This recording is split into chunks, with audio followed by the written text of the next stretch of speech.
ಮಹಾದೇವರ ಪರಿಶುದ್ಧವಾದ ನಾಮಕ್ಕೆ ಕೋಟಿ ಕೋಟಿ ಕೋಟಿ ಸ್ತೋತ್ರಗಳನ್ನ ಸಲ್ಲಿಸುತ್ತಾ ಬೆಳಗಿನ ಜಾವದಲ್ಲಿ ಎಚ್ಚರವಾಗಿದ್ದು ಪ್ರಾರ್ಥಿಸಿ ಕಾರ್ಯಕ್ರಮದಲ್ಲಿ ಕೂಡಿ ಬಂದಿರುವಂತಹ ದೇವರ ಮಂದಿಗೆ ಸಭೆಗೆ ನಮ್ಮ ರಕ್ಷಕನಾದಂತ ಮೊದಲ ನಾಮದಲ್ಲಿ ಸ್ವಾಗತವನ್ನು ನಮ್ಮನ್ನು ಆಶೀರ್ವಾದ ಮಾಡಲಿ.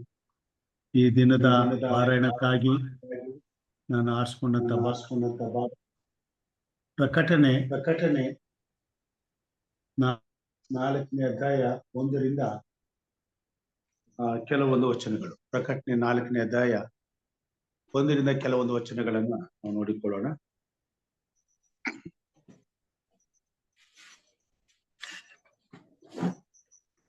ಇವುಗಳಾದ ಮೇಲೆ ನಾನು ನೋಡಿದಾಗ ಪರಲೋಕದಲ್ಲಿ ತೆರೆದಿದ್ದ ಬಾಗಿಲು ಕಾಣಿಸಿತು ಮತ್ತು ನನ್ನ ಸಂಗಡ ತುತ್ತೂರಿಯು ಮಾತಾಡುತ್ತದೋ ಎಂಬಂತೆ ನಾನು ಮೊದಲು ಕೇಳಿದ್ದ ವಾಣಿಯು ಕೇಳಿಸಿತು. ಇಲ್ಲಿಗೆ ಬಾ, ಮುಂದೆ ಆಗಬೇಕಾದವುಗಳನ್ನು ನಿನಗೆ ತೋರಿಸುವೆನು ಎಂದು ಹೇಳಿತು. ಕೂಡಲೇ ದೇವರ ಆತ್ಮವಶನಾದೆನು. ಆಗ ಇಗೋ, ಪರಲೋಕದಲ್ಲಿ ಒಂದು ಸಿಂಹಾಸನವಿತ್ತು. ಸಿಂಹಾಸನದ ಮೇಲೆ ಒಬ್ಬನು ಕೂತಿದ್ದವನು ಕಣ್ಣಿಗೆ ಸೂರ್ಯಕಾಂತ ಪದ್ಮರಾಗ ಮಣಿಗಳಂತೆ ಕಾಣುತ್ತಿದ್ದನು. ಸಿಂಹಾಸನದ ಸುತ್ತಲೂ ಪಚ್ಚೆಯಿಂದ ತೋರುತ್ತಿದ್ದ ಮುಗಿಲು ಬಿಲ್ಲು ಇತ್ತು. ಇದಲ್ಲದೆ ಸಿಂಹಾಸನದ ಸುತ್ತಲೂ 24 ಸಿಂಹಾಸನಗಳಿದ್ದವು. ಆ ಸಿಂಹಾಸನಗಳ ಮೇಲೆ ಶುಭ್ರ ವಸ್ತ್ರ ಧರಿಸಿಕೊಂಡಿದ್ದ 24 ಮಂದಿ ಹಿರಿಯರು ಕೂತಿದ್ದರು. ಅವರ ತಲೆಗಳ ಮೇಲೆ ಚಿನ್ನದ ಕಿರೀಟಗಳಿದ್ದವು. ಸಿಂಹಾಸನದೊಳಗಿಂದ ಮಿಂಚುಗಳು, ವಾಣಿಗಳು, ಗುಡುಗುಗಳು ಹೊರಡುತ್ತವೆ. ಅದರ ಮುಂದೆ ದೇವರ 7 ಆತ್ಮಗಳನ್ನು ಸೂಚಿಸುವ 7 ದೀಪಗಳು ಉರಿಯುತ್ತಿದ್ದವು. ದೇವರ ವಾಕ್ಯ ಭಾಗವನ್ನ ಆಶೀರ್ವಾದ ಮಾಡಲಿ. ನಮ್ಮ ಜೊತೆಯಲ್ಲಿ ಹಿರಿಯರಾದಂತಹ ವಿಜಯ್ ಕುಮಾರ್ ಸಾರ್ ಅವರಿದ್ದಾರೆ. ಅವರು ನಮ್ಮನ್ನ ಪ್ರಾರ್ಥನೆಯಲ್ಲಿ ನಡೆಸಿಕೊಡ್ಬೇಕೆಂಬುದಾಗಿ ಕೇಳ್ಕೊಳ್ತಾರೆ. ಪ್ರಾರ್ಥನೆ ಮಾಡೋಣ. ಮಹೋನ್ನತನು ಪರಿಶುದ್ಧನು ಪರಲೋಕದಲ್ಲಿ ಆಸೀನಾಗಿರುವ ಸರ್ವಶಕ್ತನಾಗಿರುವ ತಂದೆಯ ದೇವರಿಗೆ ನಿನ್ನ ನಾಮಕ್ಕೆ ಸ್ತೋತ್ರವಾಗಲಿ. ನಾವು ಉಳಿದಿರುವುದು ನಿನ್ನ ಕರುಣೆ. ಹೌದು ಸ್ವಾಮಿ, ನಾವು ಮನುಷ್ಯನ ಒಂದು ಸೃಷ್ಟಿ ಆಶ್ಚರ್ಯಕರವಾದದ್ದು, ಅದ್ಭುತವಾದದ್ದು. ಕೇವಲ ಮಣ್ಣಿಂದ ನಮ್ಮನ್ನು ಸೃಷ್ಟಿಸಿ ನಿನ್ನ ಉಸಿರನ್ನು ಊದಿದ ಮಾತ್ರಕ್ಕೆ ನಮ್ಮನ್ನು ಇಲ್ಲಿ ಒಂದು ಜೀವಿತವನ್ನು ಕೊಟ್ಟು ನಮ್ಮ ನಡೆಸಿ ನಿನ್ನ ಒಂದು ಆಧ್ಯಾತ್ಮಿಕ ವಿಷಯದಲ್ಲಿ ಬಲಗೊಂಡು ಸ್ವಾಮಿ ನಿನ್ನನ್ನು ನಾವು ಮಹಿಮೆಪಡಿಸೋದಕ್ಕೂ ಹಾಗೂ ನಿನ್ನ ಘನತೆ ಗೌರವವನ್ನು ತರುವಂತ ಶಕ್ತಿ ಸಾಮರ್ಥ್ಯವನ್ನು ನೀನು ನಮಗೆ ಜ್ಞಾನ ವಿವೇಕ ತಿಳುವಳಿಕೆಯನ್ನು ಕೊಟ್ಟು ನಮ್ಮ ನಡೆಸಿ ಕೇವಲ ಗೊಂಬೆಯಾಗಿರುವ ನಮ್ಮಲ್ಲಿ ಇಷ್ಟೆಲ್ಲ ನೀವು ಮಾಡಿಸುವಂತ ಮಹೋನ್ನತನ ದೇವರೇ ನಿನ್ನ ಜ್ಞಾನವು ಅಪಾರವಾದದ್ದು. ನಿನ್ನ ನಾಮಕ್ಕೆ ಸ್ತೋತ್ರ ಬಾರಿ ತಂದೆ. ಈಗ ಸ್ವಾಮಿ ನಿನ್ನ ಒಂದು ಪರಿಶುದ್ಧ ಹಸ್ತದಿಂದ ನಿನ್ನ ಕೃಪೆಯನ್ನು ಅನುಗ್ರಹಿಸಿ ನಮ್ಮನ್ನ ರಾತ್ರಿ ಎಲ್ಲ ನಮ್ಮನ್ನು ಸಂರಕ್ಷಣಿಸಿ ನಿನ್ನ ಕೃಪೆ ಬೆಳಗಿನ ಜಾವದಲ್ಲಿ ನಾವು ಕೊಂಡಾಡುವಂತಹ ಅವಕಾಶವನ್ನು ದಯಪಾಲಿಸಿಕೊಳ್ಳುವುದಕ್ಕೆ ನಾಮಕ್ಕೆ ಸ್ತೋತ್ರವಾಗಲಿ. ಹೌದು ಸ್ವಾಮಿ, ಎಲ್ಲಿ 2-3 ಕೂಡಿ ಪ್ರಾರ್ಥಿಸುವರೋ ಅಲ್ಲಿ ನನ್ನ ಪ್ರಸನ್ನತೆ ಇದೆ ಅಂತ ಹೇಳಿದ್ರೆ ನಿಜ ಸ್ವಾಮಿ. ಒಬ್ಬ ಒಂದೊಂದು ಆತ್ಮವನ್ನು ಸಹ ನೀವು ಯಾವಾಗಲೂ ಸಹ ಒಂದು ಆತ್ಮವನ್ನು ಸಹ ಬೆಲೆ ಕೊಡುವಂತ ದೇವರು ನೀವು ಆಗಿದ್ದೀರಿ. 99 ಕುರಿಗಳಲ್ಲಿ 100 ಕುರಿಗಳಲ್ಲಿ 1 ಕುರಿ ತಪ್ಪಿದ್ರೆ ಆ 90 ಮೇಲೆ 1 ಕುರಿಯನ್ನ ಹುಡುಕುವುದೊಂದು ಅರ್ಥ. ನಿಜಕ್ಕೂ ನೀವು ಬನೂ ನಾಶವಾಗದೆ ಎಲ್ಲರೂ ರೀತಿಯ ಜೀವನ ಪಡೆಯಬೇಕು ಎಂಬ ನಿಮ್ಮ ಆ ಜೀವದ ಬೆಲೆ ನಿಮಗ್ ಗೊತ್ತು ಸ್ವಾಮಿ.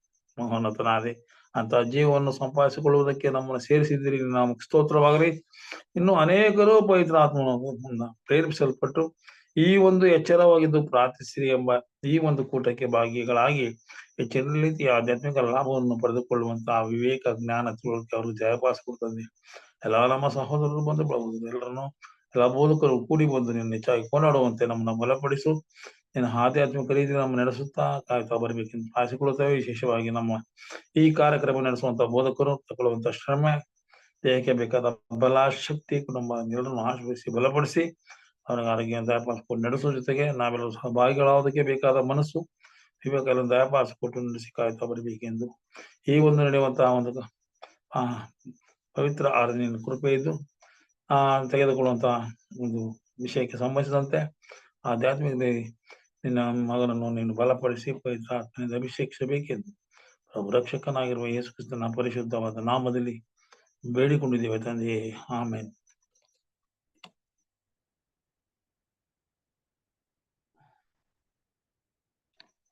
ಉತ್ತಮವಾದಂತಹ ಪ್ರಾರ್ಥನೆಗಾಗಿ ದೇವರಾದಂತಹ ಶಿವಕುಮಾರ್ ಸಾರ್ ಅವರಿಗೆ ನಾನು ವಂದನೆಗಳನ್ನ ಸಲ್ಲಿಸ್ತೇನೆ. ಈಗ ನಮ್ಮ ಸಭಾ ಸಂಗೀತಗಳಲ್ಲಿ ಒಂದು ಕೀರ್ತನೆಯನ್ನ ನಾವು ಹಾಡಿಕೊಳ್ಳೋಣ. 209ನೇ ಕೀರ್ತನೆ. ಅತಿಶಯವರವಲ್ಲವೇ ಕರ್ತನಾದೇಶು, ಅತಿಶಯವರವಲ್ಲವೇ. 209ನೇ ಸಭಾ ಸಂಗೀತ.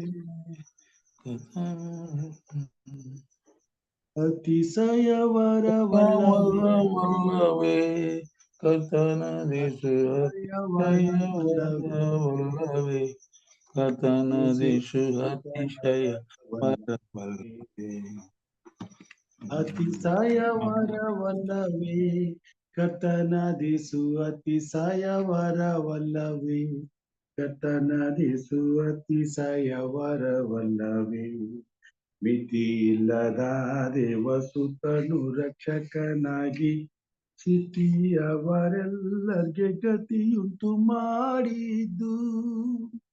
ಅತಿಶಯವರವಲ್ಲವೇ ಕರ್ತನಾದೇಶು, ಅತಿಶಯವರವಲ್ಲವೇ ಕರ್ತನಾದೇಶು, ಅತಿಶಯವರವಲ್ಲವೇ.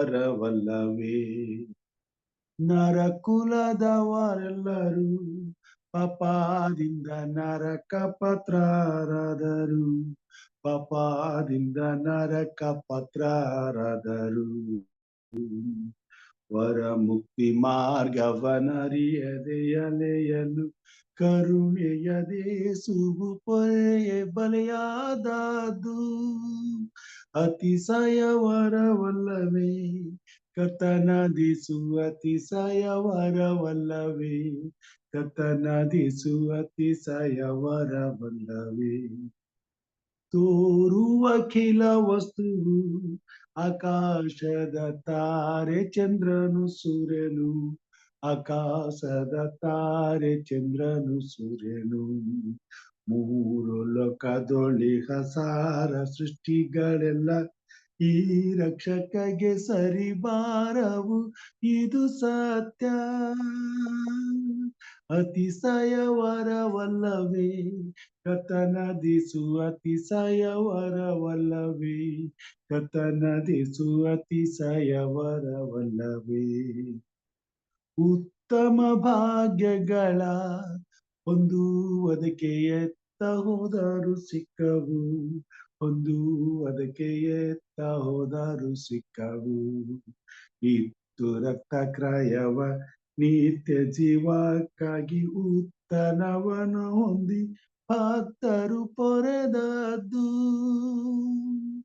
ಅತಿಶಯವರವಲ್ಲವೇ ಕರ್ತನಾದೇಶು, ಅತಿಶಯವರವಲ್ಲವೇ ಕರ್ತನಾದೇಶು, ಅತಿಶಯವರವಲ್ಲವೇ. ದೇವರ ನಾಮಕ್ಕೆ ಕೋಟಿ ಕೋಟಿ ಸ್ತೋತ್ರಗಳನ್ನ ಸಲ್ಲಿಸುತ್ತಾ ಬೆಳಗಿನ ಆರಾಧನೆಯಲ್ಲಿ ದೇವರ ವಾಕ್ಯ ಭಾಗಕ್ಕೆ ನಾವು ಹೋಗುವಾಗ, ಪ್ರಕಟಣೆಯಲ್ಲಿ 4ನೇ ಅಧ್ಯಾಯ. ಈ ಅಧ್ಯಾಯದಲ್ಲಿ ಯೋಹಾನನು ದರ್ಶನವನ್ನ ಕಾಣುವಂತನಾಗಿದೆ. ಆ ದರ್ಶನದಲ್ಲಿ ಪದ್ಮಸ್ ದ್ವೀಪದಲ್ಲಿದ್ದಂತ ಶಿಷ್ಯನಾದಂತ ಯೋಹಾನನಿಗೆ ಈ ದರ್ಶನದಲ್ಲಿ ದೇವರ ಏಕೈಕ ಸ್ವರೂಪವು ಕಾಣಿಸುವಂತದ್ದಾಗಿ ಪರಲೋಕವನ್ನ ದೃಷ್ಟಿಸುತ್ತಾನೆ. ಆತನ ಕಣ್ಣೆದುರುಗಡೆ ಪರಲೋಕವೂ ಇದೆ, ಅದನ್ನ ಕಣ್ಣಾರೆ ನೋಡ್ತಾ ಇದ್ದಾನೆ. ಅಲ್ಲಿ ತುತ್ತೂರಿಯು ಮಾತಾಡುತ್ತದೋ ಎಂಬಂತೆ ಮೊದಲು ನನಗೆ ಕೇಳಿಸಿದ ವಾಣಿಯು ಕೇಳಿಸಿತ್ತು.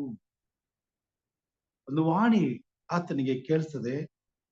ಆತನಿಗೆ ಇಲ್ಲಿ ಮುಂದೆ ಬಾ, ಮುಂದೆ ಆಗಬೇಕಾದಂತ ವಿಷಯಗಳನ್ನ ನಿನಗೆ ತಿಳಿಸ್ತೇನೆ ಎಂಬುದಾಗಿ ಹೇಳುವಾಗ ಆತನು ದೇವರ ಆತ್ಮವಶನಾಗ್ತಾನೆ.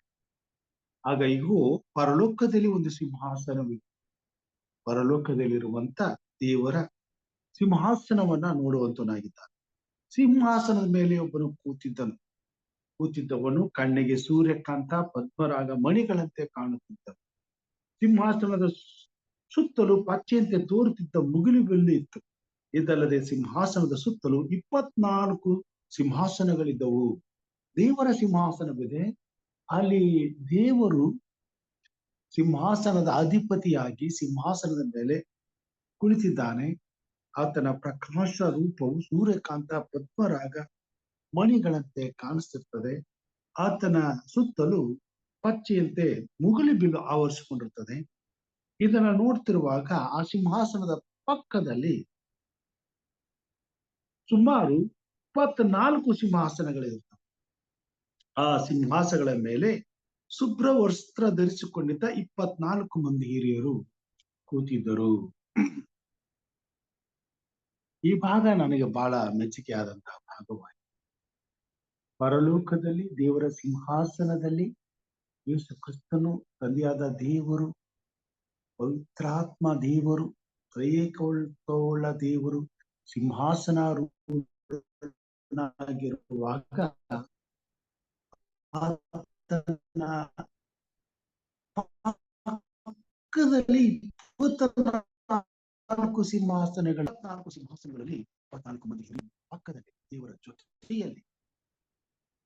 ಇದು ದೇವರು ಹಿರಿಯರನ್ನ ಎಷ್ಟು ಗೌರವಿಸುತ್ತಾನೆ, ಹಿರಿಯರ ಜೀವಿತಕ್ಕೆ ಎಂತ ಉನ್ನತವಾದಂತ ಬೆಲೆಯನ್ನ ಕೊಟ್ಟಿದ್ದಾನೆ. ತನ್ನ ಸಮಕ್ಷಮದಲ್ಲಿ, ತನ್ನ ಪಕ್ಕದಲ್ಲಿ ತನಗೆ ಸರಿಸಮಾನವಾಗಿ ಕೂತುಕೊಳ್ಳುವಂತ ಅಧಿಕಾರ 24 ಮಂದಿ ಹಿರಿಯರು. 24 ಮಂದಿ ಹಿರಿಯರು ಎಂಬುದಾಗಿ ಯಾರು ಎಂಬುದನ್ನು ಆಮೇಲೆ ಯೋಚನೆ ಮಾಡೋಣ. ಆದ್ರೆ ಈಗ ನನಗೆ ಬೇಕಾಗಿರೋದು ಹಿರಿಯರು. ವೃದ್ಧಾಪ್ಯ, ಪ್ರಸಂಗಿ ಬರೀತಾನೆ, ಬಾಲ್ಯವು ಪ್ರಾಯವು ವ್ಯರ್ಥವಷ್ಟೇ, ಹಾಗಾದ್ರೆ ಉಪಯೋಗವಾಗುವುದಾದರೂ ಏನು? ಅದು ವೃದ್ಧಾಪ್ಯ ಎಂಬುದಾಗಿ ನಾವು ನೋಡುವಂತರಾಗಿ. ವೃದ್ಧಾಪ್ಯದಲ್ಲಿ ದೇವರು ತನ್ನ ಭಕ್ತರನ್ನ ಎಂತಹ ಒಂದು ಉನ್ನತವಾದಂತ ಎತ್ತರಕ್ಕೆ ತೆಗೆದುಕೊಂಡು ಹೋಗಿ ನಿಲ್ಲಿಸ್ತಾನೆ. ತನ್ನ ಪಕ್ಕದಲ್ಲಿ ಸಿಂಹಾಸನದ ಮೇಲೆ ಕೂತುಕೊಳ್ಳುವಂತ ಅಧಿಕಾರವನ್ನು ಕೊಡ್ತಾನೆ. ತನ್ನ ಸರಿ ಸಮಾನವಾಗಿ ಕೂತುಕೊಳ್ಳುವಂತ ಅಧಿಕಾರವನ್ನು ಕೊಡ್ತಾನೆ. ಯಾರಿಗೆ ಇಂಥ ಉನ್ನತವಾದ ಆಶೀರ್ವಾದ ಸಿಗಲಿಕ್ಕೆ ಸಾಧ್ಯ? ಪ್ರತಿಯೊಬ್ಬ ಹಿರಿಯರನ್ನ ದೇವರನ್ನು ಅಷ್ಟೇ ಗೌರವಿಸ್ತಾನೆ. ಅದಕ್ಕಾಗಿ ದೇವರು ಈ ಭೂಮಿ ಮೇಲೆ ವೃದ್ಧರನ್ನ ಈ ಲೋಕದಲ್ಲಿ ಒಂದು ಕುಟುಂಬಕ್ಕೆ, ಒಂದು ಸಮಾಜಕ್ಕೆ ಕಿರೀಟವನ್ನಾಗಿ ಇಟ್ಟಿದ್ದಾನೆ. ನೆರೆಯ ಕೂದಲು ಸುಂದರ ಕಿರೀಟ ಎಂಬುದಾಗಿ ನಾನು ಬರೀತಾನೆ. ಈ ನೆರೆಯ ಕೂದಲು ಧರ್ಮ ಮಾರ್ಗದಿಂದ ಸಿಗ್ತದೆ ಎಂಬುದಾಗಿ. ಅಂದ್ರೆ ವೃದ್ಧಾಪ್ಯದಲ್ಲಿ ಸಿಗುವಂತ ಒಂದು ಘನತೆ, ಗೌರವ ಅದು ಉನ್ನತವಾದದ್ದು. ಅದು ವೃದ್ಧಾಪ್ಯದಲ್ಲಿ ಮಾತ್ರ ಸಿಗುವಂಥದ್ದು, ಎಲ್ಲಾ ಸಮಯದಲ್ಲೂ ಸಿಗೋದಿಲ್ಲ. ಯಾಕೆ ವೃದ್ಧರಿಗೆ ಅಂತ ಒಂದು ಸನ್ಮಾನ, ಅಂತ ಒಂದು ಗೌರವ? ದೇವರು ಅಂತ ವಿಧವಾದಂತ ಆಶೀರ್ವಾದವನ್ನ ವೃದ್ಧರಿಗೆ ಯಾಕೆ ಕೊಟ್ಟಿದ್ದಾನೆ? ವಾಕ್ಯ ಭಾಗದಲ್ಲಿ ನೋಡ್ತೇವೆ, ಈ ಭೂಮಿ ಮೇಲೆ ಅನೋಕನು 365 ವರ್ಷಗಳು ಬದುಕಿದರು. ಆತನು ಹೆಚ್ಚು ಕಾಲವನ್ನ ಕಳೆದದ್ದು ವೃದ್ಧಾಪ್ಯದಲ್ಲಿ, 65 ವರ್ಷ. ಆದ ಮೇಲೆ 300 ವರ್ಷ ದೇವರ ಜೊತೆಯಲ್ಲಿ ನಡೀತಾನೆ. ಯಾರಿಗುಂಟು ಆ ಸೌಭಾಗ್ಯ? ದೀರ್ಘಾಯುಷ್ಯವನ್ನ ಅನುಭವಿಸುವಂಥದ್ದು, ಮಕ್ಕಳನ್ನ ಕಾಣುವಂಥದ್ದು, ಯೆಹೋವನ ಮಂದಿರದಲ್ಲಿ ಸದಾಕಾಲ ವಾಸಿಸುವಂಥದ್ದು. ಇದು ವೃದ್ಧರಿಗೆ ಸಿಗುವಂತ ಉನ್ನತವಾದಂತ ಆಶೀರ್ವಾದ. ಅನೇಕರು ಈ ಕಾಲದಲ್ಲಿ ನಾವು ನೋಡುವಾಗ ವೃದ್ಧಾಪ್ಯವನ್ನು ಕಾಣದೇನೆ ಸತ್ತು ಹೋಗುತ್ತಾರೆ. ಆದರೆ ವೃದ್ಧಾಪ್ಯವನ್ನು ಅನುಭವಿಸುವುದು ಎಷ್ಟು ಶ್ರೇಷ್ಠ ಅನ್ನೋದನ್ನ ದೇವರ ಮಕ್ಕಳಾದ ನಾವು ಗಮನಕ್ಕೆ ತೆಗೆದುಕೊಳ್ಬೇಕಾಗ್ತದೆ. ಮಾನವನ ಜೀವಿತದಲ್ಲಿ ಅತಿ ಪ್ರಾಮುಖ್ಯವಾದಂತ ಸಮಯ, ಅತಿ ಶ್ರೇಷ್ಠವಾದಂತ ಸಮಯ, ಅತ್ಯುನ್ನತವಾದ ಬೆಲೆ ಬಾಳುವಂತ ಸಮಯ ವೃದ್ಧಾಪ್ಯ. ಈ ವೃದ್ಧಾಪ್ಯದಲ್ಲಿ ಮನುಷ್ಯನು ತನ್ನ ಎಲ್ಲ ದೇಹದ ಶ್ರಮೆಯನ್ನ ನಿಲ್ಲಿಸಿ ವಿಶ್ರಾಂತಿಯನ್ನ ಹೊಂದುವಂತ ಸಮಯ. ಈ ವಿಶ್ರಾಂತಿ ಸಮಯದಲ್ಲಿ ಆತನು ದೇವರ ಘನತೆಗಾಗಿ, ಮಹಿಮೆಗಾಗಿ ಉಪಯೋಗಿಸಲ್ಪಡುವಂತ ಸಮಯ.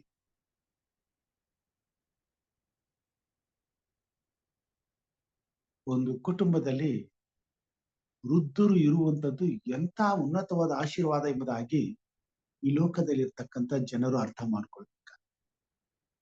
ಹಿರಿಯರು ಯಾವಾಗಲೂ ಕೂಡ ಕುಟುಂಬಕ್ಕೆ ಆಶೀರ್ವಾದ. ಅವರು ತೊಲೆಗಳಿದ್ದ ಹಾಗೆ, ಸಂಸಾರದ ಭಾರವನ್ನ ಹೊತ್ತುಕೊಳ್ಳುವಂತವರಾಗ. ಯಾವುದೇ ಕಾರಣಕ್ಕೂ ತೊಲೆ ಹೇಗೆ ಮರದ ಇಡೀ ಮನೆಯ ಭಾರವನ್ನ ಹೊತ್ತುಕೊಂಡು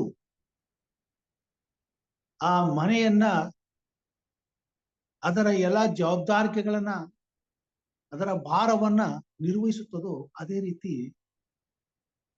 ವೃದ್ಧಾಪ್ಯದಲ್ಲಿರ್ತಕ್ಕಂಥ ಹಿರಿಯರು ಆ ಕುಟುಂಬವನ್ನ, ಅದರ ಎಲ್ಲ ಭಾರವನ್ನ ಹೊರುತ್ತಾ ಆ ಕುಟುಂಬವನ್ನ ಸಂರಕ್ಷಣೆಗೆ ಕಾರಣರಾಗಿ ನಿಂತುಕೊಳ್ತಾರೆ.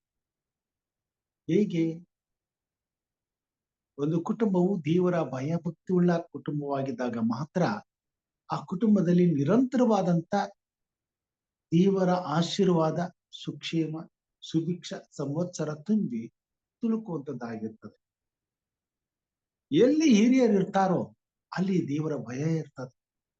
ಎಲ್ಲಿ ಹಿರಿಯರು ಇರ್ತಾರೋ ಅಲ್ಲಿ ದೇವರಿಗೆ ಪ್ರಾಮುಖ್ಯತೆ ಸ್ಥಾನ ಇರ್ತದೆ. ಎಲ್ಲಿ ಹಿರಿಯರು ಇರ್ತಾರೋ ಅಲ್ಲಿ ಇರುವಂತ ಕುಟುಂಬದವರೆಲ್ಲರೂ ವಿಶೇಷವಾದಂತ ಒಂದು ಭಯ ಭಕ್ತಿಗೆ ಪಾತ್ರರಾಗಿರ್ತಾರೆ. ಯಾಕಂತಂದ್ರೆ ಹಿರಿಯರ ಬದುಕು ಬೆಳಗಿನಿಂದ ಸಾಯಂಕಾಲ ತನಕ ಭಕ್ತಿಪೂರ್ವಕವಾಗಿರ್ತದೆ. ಅವರ ಮಾತು, ಅವರ ನಡೆ, ಅವರ ವರ್ತನೆ, ಅವರ ಆಲೋಚನೆ, ಅವರ ಭಾವನೆ ಪ್ರತಿಯೊಂದು ಕೂಡ ಭಕ್ತಿಗನುಸಾರವಾಗಿ ಜೀವಿಸುವಂತದ್ದಾಗಿರ್ತದೆ. ಆ ಸಮಯದಲ್ಲಿ ಲೋಕಕ್ಕೆ ಸಂಬಂಧಪಟ್ಟಂತವುಗಳ ವಿಚಾರ ಹೆಚ್ಚಾಗಿ ಅವರ ತಲೆಯಲ್ಲಿ ಸುಳಿಯುವುದಿಲ್ಲ. ಅವ್ರ ಬಾಯಿಂದ ಬರುವಂತ ಪ್ರತಿಯೊಂದು ಮಾತುಗಳು ಆತ್ಮಿಕವಾಗಿಯೂ ಪಾರಮಾರ್ಥಕವಾಗಿಯೂ ಇರಬೇಕು. ಅದಕ್ಕೆ ದೇವರು ವೃದ್ಧರನ್ನ ಕುಟುಂಬದಲ್ಲಿ ಇಟ್ಟಿದ್ದಾನೆ. ಇಂದಿನ ದಿನಮಾನಗಳಲ್ಲಿ ವಯಸ್ಸಾದ ತಕ್ಷಣ ತಂದೆ ತಾಯಿಗಳನ್ನ ಅಥವಾ ಅಜ್ಜಿ ತಾತಂದರನ್ನ ಕಡೆಗಾಣಿಸ್ಬಿಡ್ತಾರೆ. ಇದು ವೇಸ್ಟ್ ಬಾಡಿಗಳು ಅಂತಾಗಿ ತಿಳ್ಕೊಂಡ್ಬಿಡ್ತಾರೆ. ಇವರು ನಮಗೆ ಭಾರ, ಇವ್ರು ಯಾರು ಸಾಕ್ಬೇಕು, ಇವ್ರನ್ನ ಹೇಗ್ ನೋಡ್ಕೋಬೇಕು, ನಿಜ. ಆದ್ರೆ ಒಂದು ಕಾಲಕ್ಕೆ ಬಂದಾಗ ಅವ್ರ ಕುಟುಂಬಕ್ಕೆ ಸ್ವಲ್ಪ ಭಾರ ಆಗ್ಬಿಡ್ತಾರೆ. ಅವ್ರ ಕೈ ಕಾಲು ಬಿದ್ದು ಹೋದಾಗ, ಆಮೇಲೆ ಕೇಳದೆ ಹೋದಾಗ ಅವ್ರ ಸಂರಕ್ಷಣೆ ಕುಟುಂಬಕ್ಕೆ ಭಾರವ. ಆದರೆ ಅಂತ ಪರಿಸ್ಥಿತಿಯಲ್ಲಿಯೂ ಆ ಕುಟುಂಬದ ಒಂದು ನಿರ್ವಹಣೆಯನ್ನ ಅವರು ಹಾಸಿಗೆಯಲ್ಲಿ ಮಲ್ಕೊಂಡಿರುವಾಗಲೂ ಮಾಡ್ತಾರೆ. ಇದನ್ನ ಪ್ರತಿಯೊಂದು ಕುಟುಂಬವು ಮರೆಯಬಾರದು. ಅವರ ಮನಸ್ಸಿನಲ್ಲಿ 24 ಗಂಟೆಗಳ ಕಾಲ ದೇವರ ಒಡನಾಟದ ಸಂಬಂಧ ನಡೀತಾ ಇರ್ತದೆ. ಅವ್ರಿಗೆ ಯಾವ ಆಲೋಚನೆಗಳು ಇರುವುದಿಲ್ಲ, ಭಾವನೆಗಳು ಇರುವುದಿಲ್ಲ. ಕುಟುಂಬಕ್ಕಾಗಿ, ಕುಟುಂಬದ ಹಿತಕ್ಕಾಗಿ ಹಾಸಿಗೆಯಲ್ಲಿ ಮಲಗಿರುವಾಗಲೇ ಪ್ರತಿಯೊಂದು ವಿಷಯದಲ್ಲಿಯೂ ಅವರು ಪ್ರಾರ್ಥಿಸ್ತಿರ್ತಾರೆ. ಗೊತ್ತಿರೋದಿಲ್ಲ ಮಕ್ಕಳಿಗೆ, ಅವ್ರ ಪಾಡಿಗೆ ಅವ್ರು ಹೋಗ್ತಿರ್ತಾರೆ. ಅವ್ರು ಆ ಕಡೆ ಹೋಗ್ತಿರುವಾಗ ಇಲ್ಲಿ ಅವ್ರ ಕಣ್ಣಲ್ಲಿ ನೋಡ್ಕೊಂತ ಮಲ್ಕೊಂಡು, ಸ್ವಾಮಿ ನನ್ನ ಮಕ್ಕಳನ್ನ ಕಾಪಾಡಪ್ಪ, ಸ್ವಾಮಿ ನನ್ನ ಮೊಮ್ಮಕ್ಕಳನ್ನ ಕಾಪಾಡಪ್ಪ, ಸ್ವಾಮಿ ಅವ್ರ ಹೋಗೋಣ ಬರೋಣ ಕಾಪಾಡಪ್ಪ, ಸ್ವಾಮಿ ಅವ್ರಿಗೇನಾಗಬೇಕು, ಸ್ವಾಮಿ ಅವ್ರಿಗೆ ಒಳ್ಳೇದ್ ಮಾಡ, ಸ್ವಾಮಿ ಅವ್ರನ್ನ ಸುರಕ್ಷಿತ ಮಾಡ. ಅವ್ರು ತಿರುಗಿ ಹಿಂದಿರುಗಿ ಬರೋ ತನಕ ಅವ್ರ ಹೃದಯದಲ್ಲಿ ಅದೇ ಒಂದು ಪ್ರಾರ್ಥನೆ ನಡೀತಾ ಇರ್ತದೆ. ಇದು ವೃದ್ಧರ ಜೀವಿತದಲ್ಲಿ ಆಗುವಂತ ಆಂತರಿಕವಾದಂತ ಉನ್ನತವಾದಂತ ಒಂದು ಹೋರಾಟ. ಇದು ಸರ್ವಸಾಮಾನ್ಯವಾಗಿ ಪ್ರಾಯಸ್ಥರಿಗೆ, ಮನೆಯಲ್ಲಿರ್ತಕ್ಕಂಥ ಇತರರಿಗೆ ಅಷ್ಟು ಸುಲಭವಾಗಿ ಅರ್ಥ ಆಗೋದು. ಆದರೆ ನಿರಂತರವಾದಂತಹ ಹೋರಾಟವನ್ನ ಮಾತ್ರ ಈ ವೃದ್ಧಾಪ್ಯದಲ್ಲಿರ್ತಕ್ಕಂಥ ವೃದ್ಧರು ಯಾವತ್ತೂ ನಿಲ್ಸೋದಿಲ್ಲ. ಅವ್ರನ್ನ ಚೆನ್ನಾಗಿ ನೋಡ್ಕೊಳ್ಳಿ, ಚೆನ್ನಾಗಿ ನೋಡ್ಕೊಳ್ದೇ ಇರ್ಲಿ, ಅವ್ರಿಗೆ ಒಳ್ಳೇದಾಗ್ಲಿ, ಅವ್ರಿಗೆ ಏನೇ ಇರ್ಲಿ, ಅದ್ರ ಬಗ್ಗೆ ಅವ್ರು ಯೋಚನೆ ಮಾಡೋದೇ ಇಲ್ಲ. ಅವ್ರಿಗೆ ಏನಪ್ಪ ಯೋಚನೆ ಅಂತಂದ್ರೆ ಬರೀ ಮಕ್ಕಳು, ಮೊಮ್ಮಕ್ಕಳ ಆಲೋಚನೆ, ಕುಟುಂಬದ ಅಸ್ಥಿವಾರ, ಕುಟುಂಬದ ತೊಲೆ ವೃದ್ಧಾಪ್ಯದಲ್ಲಿರ್ತಕ್ಕಂಥ ತಂದೆ ತಾಯಿಗಳು. ಅದಕ್ಕೇನೆ ಜ್ಞಾನೋಕ್ತಿಯಲ್ಲಿ ಹೇಳ್ತಾನೆ, ಮುಪ್ಪಿನ ಮುದುಕನಾದಾಗಲೂ ನೀನು ತಂದೆ ತಾಯಿಗಳನ್ನ ತಿರಸ್ಕಾರ ಮಾಡಬೇಡ. ಮುಪ್ಪಿನಲ್ಲಿಯೂ ಅವ್ರ ಮಾತುಗಳನ್ನ ನೀನೇನ್ ಮಾಡ್ಬೇಡ, ಮರಿಬೇಡ, ತಿರಸ್ಕಾರ ಮಾಡಬೇಡ ಎಂಬ ದೇವರ ವಾಕ್ಯದಲ್ಲಿ ಈ ವಿಷಯಗಳನ್ನ ನಾವು ಅನೇಕ ಸಾರಿ ಓದ್ತೇವೆ. ಇದನ್ನ ಪ್ರತಿಯೊಂದು ಕುಟುಂಬದಲ್ಲಿಯೂ ದೇವರ ಮಕ್ಕಳು ಗಮನದಲ್ಲಿ ಇಟ್ಕೋಬೇಕು. ಇಲ್ಲಿ ಹೇಳ್ತಾನೆ, 23ನೇ ಅಧ್ಯಾಯ 22ನೇ ವಚನದಲ್ಲಿ, ಹೆತ್ತ ತಂದೆಯ ಮಾತಿಗೆ ಕಿವಿಗೊಡು, ಮುಪ್ಪಿನಲ್ಲಿಯೂ ತಾಯಿಯನ್ನು ಅಸಡ್ಡೆ ಮಾಡಬೇಡ. ಸತ್ಯವನ್ನು ಅಂದರೆ ಜ್ಞಾನ, ಸುಶಿಕ್ಷೆ, ವಿವೇಕಗಳನ್ನು ಕೊಂಡುಕೋ, ಮಾರಿಬಿಡಬೇಡ. ಧರ್ಮೀಯ ತಂದೆಯು ಅತಿ ಸಂತೋಷ ಪಡುವನು, ಜ್ಞಾನಿಯು ಹೆತ್ತವನು ಅವನಲ್ಲಿ ಆನಂದಿಸುವನು. ನಿನ್ನ ಹೆತ್ತ ತಂದೆ ತಾಯಿಗಳು ಉಲ್ಲಾಸಗಳಲ್ಲಿ ನಿನ್ನನ್ನು ಹೆತ್ತವಳು ಆನಂದ ಪಡಲಿ. ಮಕ್ಕಳಿಗೆ ದೇವರು ಮಾಡ್ತಕ್ಕಂಥ ಬುದ್ಧಿವಾದ ಸೊಲೊಮೋನನ ಮುಖಾಂತರ. ವೃದ್ಧಾಪದಲ್ಲಿರ್ತಕ್ಕಂಥ ತಂದೆ ತಾಯಿಗಳು ಮನೆಗೆ ಅವಶ್ಯ. ಅವ್ರನ್ನ ಕಡೆಗಾಣಿಸ್ಬೇಡ್ರಿ, ಅವ್ರನ್ನ ತಿರಸ್ಕಾರ ಮಾಡ್ಬೇಡ್ರಿ. ಕೈಲಾಗಲ್ಲ, ಅವ್ರ ಕೈಲಿ ಏನು ಮಾಡಕ್ಕಾಗಲ್ಲ ಅಂತೇಳಿ ಅವರನ್ನ ಒಂದು ಮೂಲೆಯಲ್ಲಿ ಯಾವ ಕೆಲಸಕ್ಕೂ ಬಾರದಂತ ಒಂದು ವಸ್ತುವನ್ನಾಗಿ ಮಾಡಬೇಡ್ರಿ. ಅವರಿಗೆ ಪರಲೋಕ ರಾಜ್ಯದಲ್ಲಿ ಉನ್ನತವಾದ ಸ್ಥಾನ. ಅವರ ಮಾತುಗಳನ್ನ ದೇವರು ಎತ್ತಿ ಹಿಡಿತಾರೆ. ನೋಡೋಣ ದೇವರು ಎಷ್ಟರ ಮಟ್ಟಿಗೆ ತನ್ನ ಭಯಭಕ್ತುಳ್ಳಂತ ದೇವರ ಮಕ್ಕಳನ್ನ ವೃದ್ಧಾಪದಲ್ಲಿ ದೇವರು ಹೇಗೆ ಆಶೀರ್ವಾದ ಮಾಡ್ತಾರೆ, ಅವ್ರ ಮಾತುಗಳಿಗೆ ಹೇಗೆ ಬೆಲೆ ಕಟ್ತಾರೆ. ಆದಿಕಾಂಡ 27ನೇ ಅಧ್ಯಾಯದಲ್ಲಿ 26ನೇ ವಚನದಿಂದ ಕೆಲವೊಂದು ವಚನಗಳನ್ನ ನಾನು ಓದ್ತೇನೆ. ಆಮೇಲೆ ಅವನ ತಂದೆಯಾದ ಇಸಾಕನು ಅವನಿಗೆ, ಮಗನೇ, ನೀನು ಹತ್ತಿರ ಬಂದು ನನಗೆ ಮುತ್ತಿಡು ಎಂದು ಹೇಳಲು ಅವನು ಹತ್ತಿರ ಬಂದು ಅವನಿಗೆ ಮುತ್ತಿಟ್ಟನು. ಇಸಾಕನು ಅವನ ವಸ್ತ್ರಗಳ ವಾಸನೆಯನ್ನು ನೋಡಿದಾಗ ಅವನನ್ನು ಆಶೀರ್ವದಿಸಿ, ಆಹಾ, ನನ್ನ ಮಗನ ಸುವಾಸನೆಯು ಯೆಹೋವನು ಆಶೀರ್ವದಿಸಿದ ಹೊಲದ ಸುವಾಸನೆಯಂತಿರುವುದು. ದೇವರು ನಿನಗೆ ಆಕಾಶದ ಮಂಜನ್ನು, ಸಾರವುಳ್ಳ ಭೂಮಿಯನ್ನು ಕೊಟ್ಟು ದವಸ ಧಾನ್ಯಗಳನ್ನು, ದ್ರಾಕ್ಷಾರಸವನ್ನು ಹೇರಳವಾಗಿ ಅನುಗ್ರಹಿಸಲಿ. ಪರಜನಗಳು ನಿನ್ನನ್ನು ಸೇವಿಸಲಿ, ಪರ ಕುಲಗಳು ನಿನಗೆ ಅಡ್ಡ ಬೀಳಲಿ. ನಿನ್ನ ಅಣ್ಣ ತಮ್ಮಂದಿರಲ್ಲಿ ನೀನು ದೊರೆಯಾಗು. ನಿನ್ನ ತಾಯಿಯ ಮಕ್ಕಳು ನಿನಗೆ ಅಡ್ಡ ಬೀಳಲಿ. ನಿನ್ನನ್ನು ಶಪಿಸುವವರಿಗೆ ಶಾಪವು, ನಿನ್ನನ್ನು ಆಶೀರ್ವದಿಸುವವರಿಗೆ ಆಶೀರ್ವಾದ ಉಂಟಾಗಲಿ. ಯಾಕೋಬನನ್ನು ಆಶೀರ್ವಾದ ಮಾಡಿಬಿಡ್ತಾನೆ. ಎಂತ ಆಶೀರ್ವಾದ! ಪರಾಕುಲಗಳು ನಿನಗೆ ಅಡ್ಡ ಬೀಳಲಿ, ಅಣ್ಣ ತಮ್ಮಂದರಿಗೆ ನೀನು ದೊರೆಯಾಗು, ನಿನ್ನ ತಾಯಿಯ ಮಕ್ಕಳು ನಿನಗೆ ಅಡ್ಡ ಬೀಳಲಿ. ನಿನ್ನನ್ನು ಆಶೀರ್ವದಿಸುವವರಿಗೆ, ನಿನ್ನನ್ನು ಶಪಿಸುವವರಿಗೆ ಶಾಪವು, ನಿನ್ನನ್ನು ಆಶೀರ್ವದಿಸುವವರಿಗೆ ಆಶೀರ್ವಾದವು. ಇದನ್ನ ದೇವರು ಯಾಕೋಬನ ಜೀವಿತದಲ್ಲಿ 12 ಕುಲಗಳನ್ನಾಗಿ ಮಾಡಿ, ಇಸ್ರಾಯೇಲ್ ದೇಶವನ್ನಾಗಿ ಮಾಡಿ, ಇಸ್ರಾಯೇಲ್ ದೇಶದಲ್ಲಿ ದಾವೀದನು ದೊರೆಯಾಗುವಾಗ ಈ ಮಾತುಗಳು ನೆರವೇರುವಂತವುಗಳಾಗಿ, ಎಷ್ಟೋ ಸಾವಿರ ವರ್ಷಗಳ ಹಿಂದೆ ಈ ಮಾತುಗಳನ್ನ ಇಸಾಕನು ಯಾಕೋಬನಿಗೆ ಹೇಳ್ಕೊಡ್ತಾರೆ. ವೃದ್ಧಾಪದೆ ಮುದುಕನಾಗಿದ್ದಾನೆ, ನಾನು ಆಶೀರ್ವಾದ ಮಾಡಬೇಕು, ಆತನ ಕರೆದು ಯೇಸಾವನನ್ನು, ಆದರೆ ಅದು ಆಶೀರ್ವಾದ ಪಡ್ಕೊಳ್ಳೋದು ಯಾಕೋಬ. ಆಮೇಲೆ ಯೇಸಾವನು ಬರ್ತಾನೆ. ಇಲ್ಲಿ ನೋಡ್ರಿ ಏನಾಗ್ತದೆ. 34ನೇ ವಚನದಲ್ಲಿ, ಓಕೆ, ಮುಂದೆ ಓದ್ಬಿಡೋಣ, ಪೂರ್ತಿ ಅರ್ಥ ಆಗ್ತದೆ.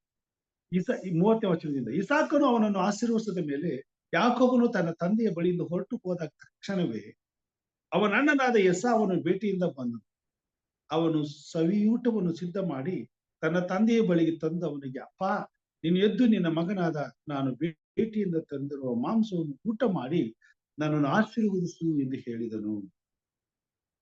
ಅವನ ತಂದೆಯಾದ ಇಸಾಕನು, ನೀನು ಯಾರು ಎಂದು ಅವನನ್ನು ಕೇಳಲು ಅವನು, ನಾನು ನಿನ್ನ ಚೊಚ್ಚಲ ಮಗನಾದ ಏಸಾವನು.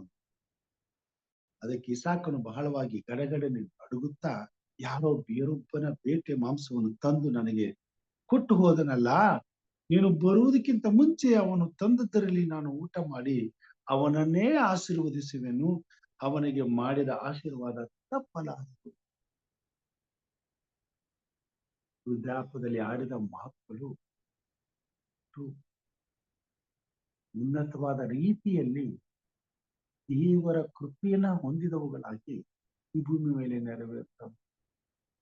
ಒಂದು ಸಾರಿ ಆಡಿದ ಮಾತು ತಪ್ಪದಿಲ್ಲ, ಅದು ಆಶೀರ್ವಾದವನ್ನು ಶಾಪವನ್ನು. ಅದಕ್ಕೆ ತಂದೆ ತಾಯಿಗಳು ಮನೆಯಲ್ಲಿ ಇರುವಾಗ ಮಕ್ಕಳು ಅವರನ್ನು ಗೌರವಿಸಬೇಕು, ಅವರನ್ನ ಪ್ರೀತಿಯಿಂದ ನೋಡ್ಕೋಬೇಕು.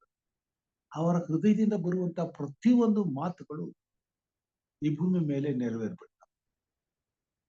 ಅವ್ರ ಆಶೀರ್ವಾದ ಮಾಡಿದ್ರೆ ಆಶೀರ್ವಾದ ಇರ್ತದೆ, ಶಾಪ ಹಾಕಿದ್ರೆ ಶಾಪ ಆಗುತ್ತೆ. ಅದು ತಪ್ಪಿಸೋದಿಲ್ಲ ಎಂಬುದಾಗಿ ಇಸಾಕನ ಹೇಳ್ತಾನೆ. ಒಂದ್ಸಾರಿ ಆಶೀರ್ವಾದ ಮಾಡ್ಬಿಟ್ಟೆ ನೀನು, ಮುಗೀತು. ಮಾತು ಹೋದ್ಮೇಲೆ ಅದು ಯಾವಾಗ? ಪ್ರಾಯದಲ್ಲ, ಬಾಲ್ಯದಲ್ಲ, ವೃದ್ಧಾಪದಲ್ಲಿ ದೇವರ ಮಕ್ಕಳ ಬಾಯಿಂದ ಬರುವಂತ ಮಾತುಗಳಿಗೆ ಅಷ್ಟೊಂದು ಬೆಲೆ.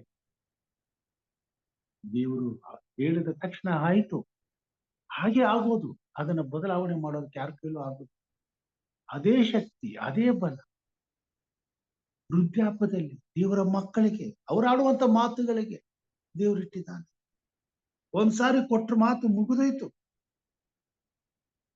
ಅವನಿಗೆ ಮಾಡಿದ ಆಶೀರ್ವಾದ ತಪ್ಪಲಾರದು. ಏಸಾವನು ತನ್ನ ತಂದೆಯ ಮಾತುಗಳನ್ನು ಕೇಳಿದಾಗ ದುಃಖಕ್ರಾಂತನಾಗಿ ಬಹಳ ಅಳುತ್ತಾ, ಅಪ್ಪ ತಂದೆಯೇ, ನನ್ನನ್ನು ಸಹ ಆಶೀರ್ವದಿಸು ಎಂದು ಬೇಡಿಕೊಳ್ಳಲು ಇಸಾಕನು, ನಿನ್ನ ತಮ್ಮನು ಮೋಸದಿಂದ ಬಂದು ನಿನಗಾಗಿ ಬೇಕಾಗಿದ್ದ ಆಶೀರ್ವಾದವನ್ನು ಪಡೆದುಕೊಂಡು ಅಂದನು. ಅದಕ್ಕೆ ಏಸಾವನು, ಯಾಕೋಬನೆಂಬ ಹೆಸರು ಅವನಿಗೆ ಉಂಟಾದದ್ದು ನ್ಯಾಯವಲ್ಲವೋ?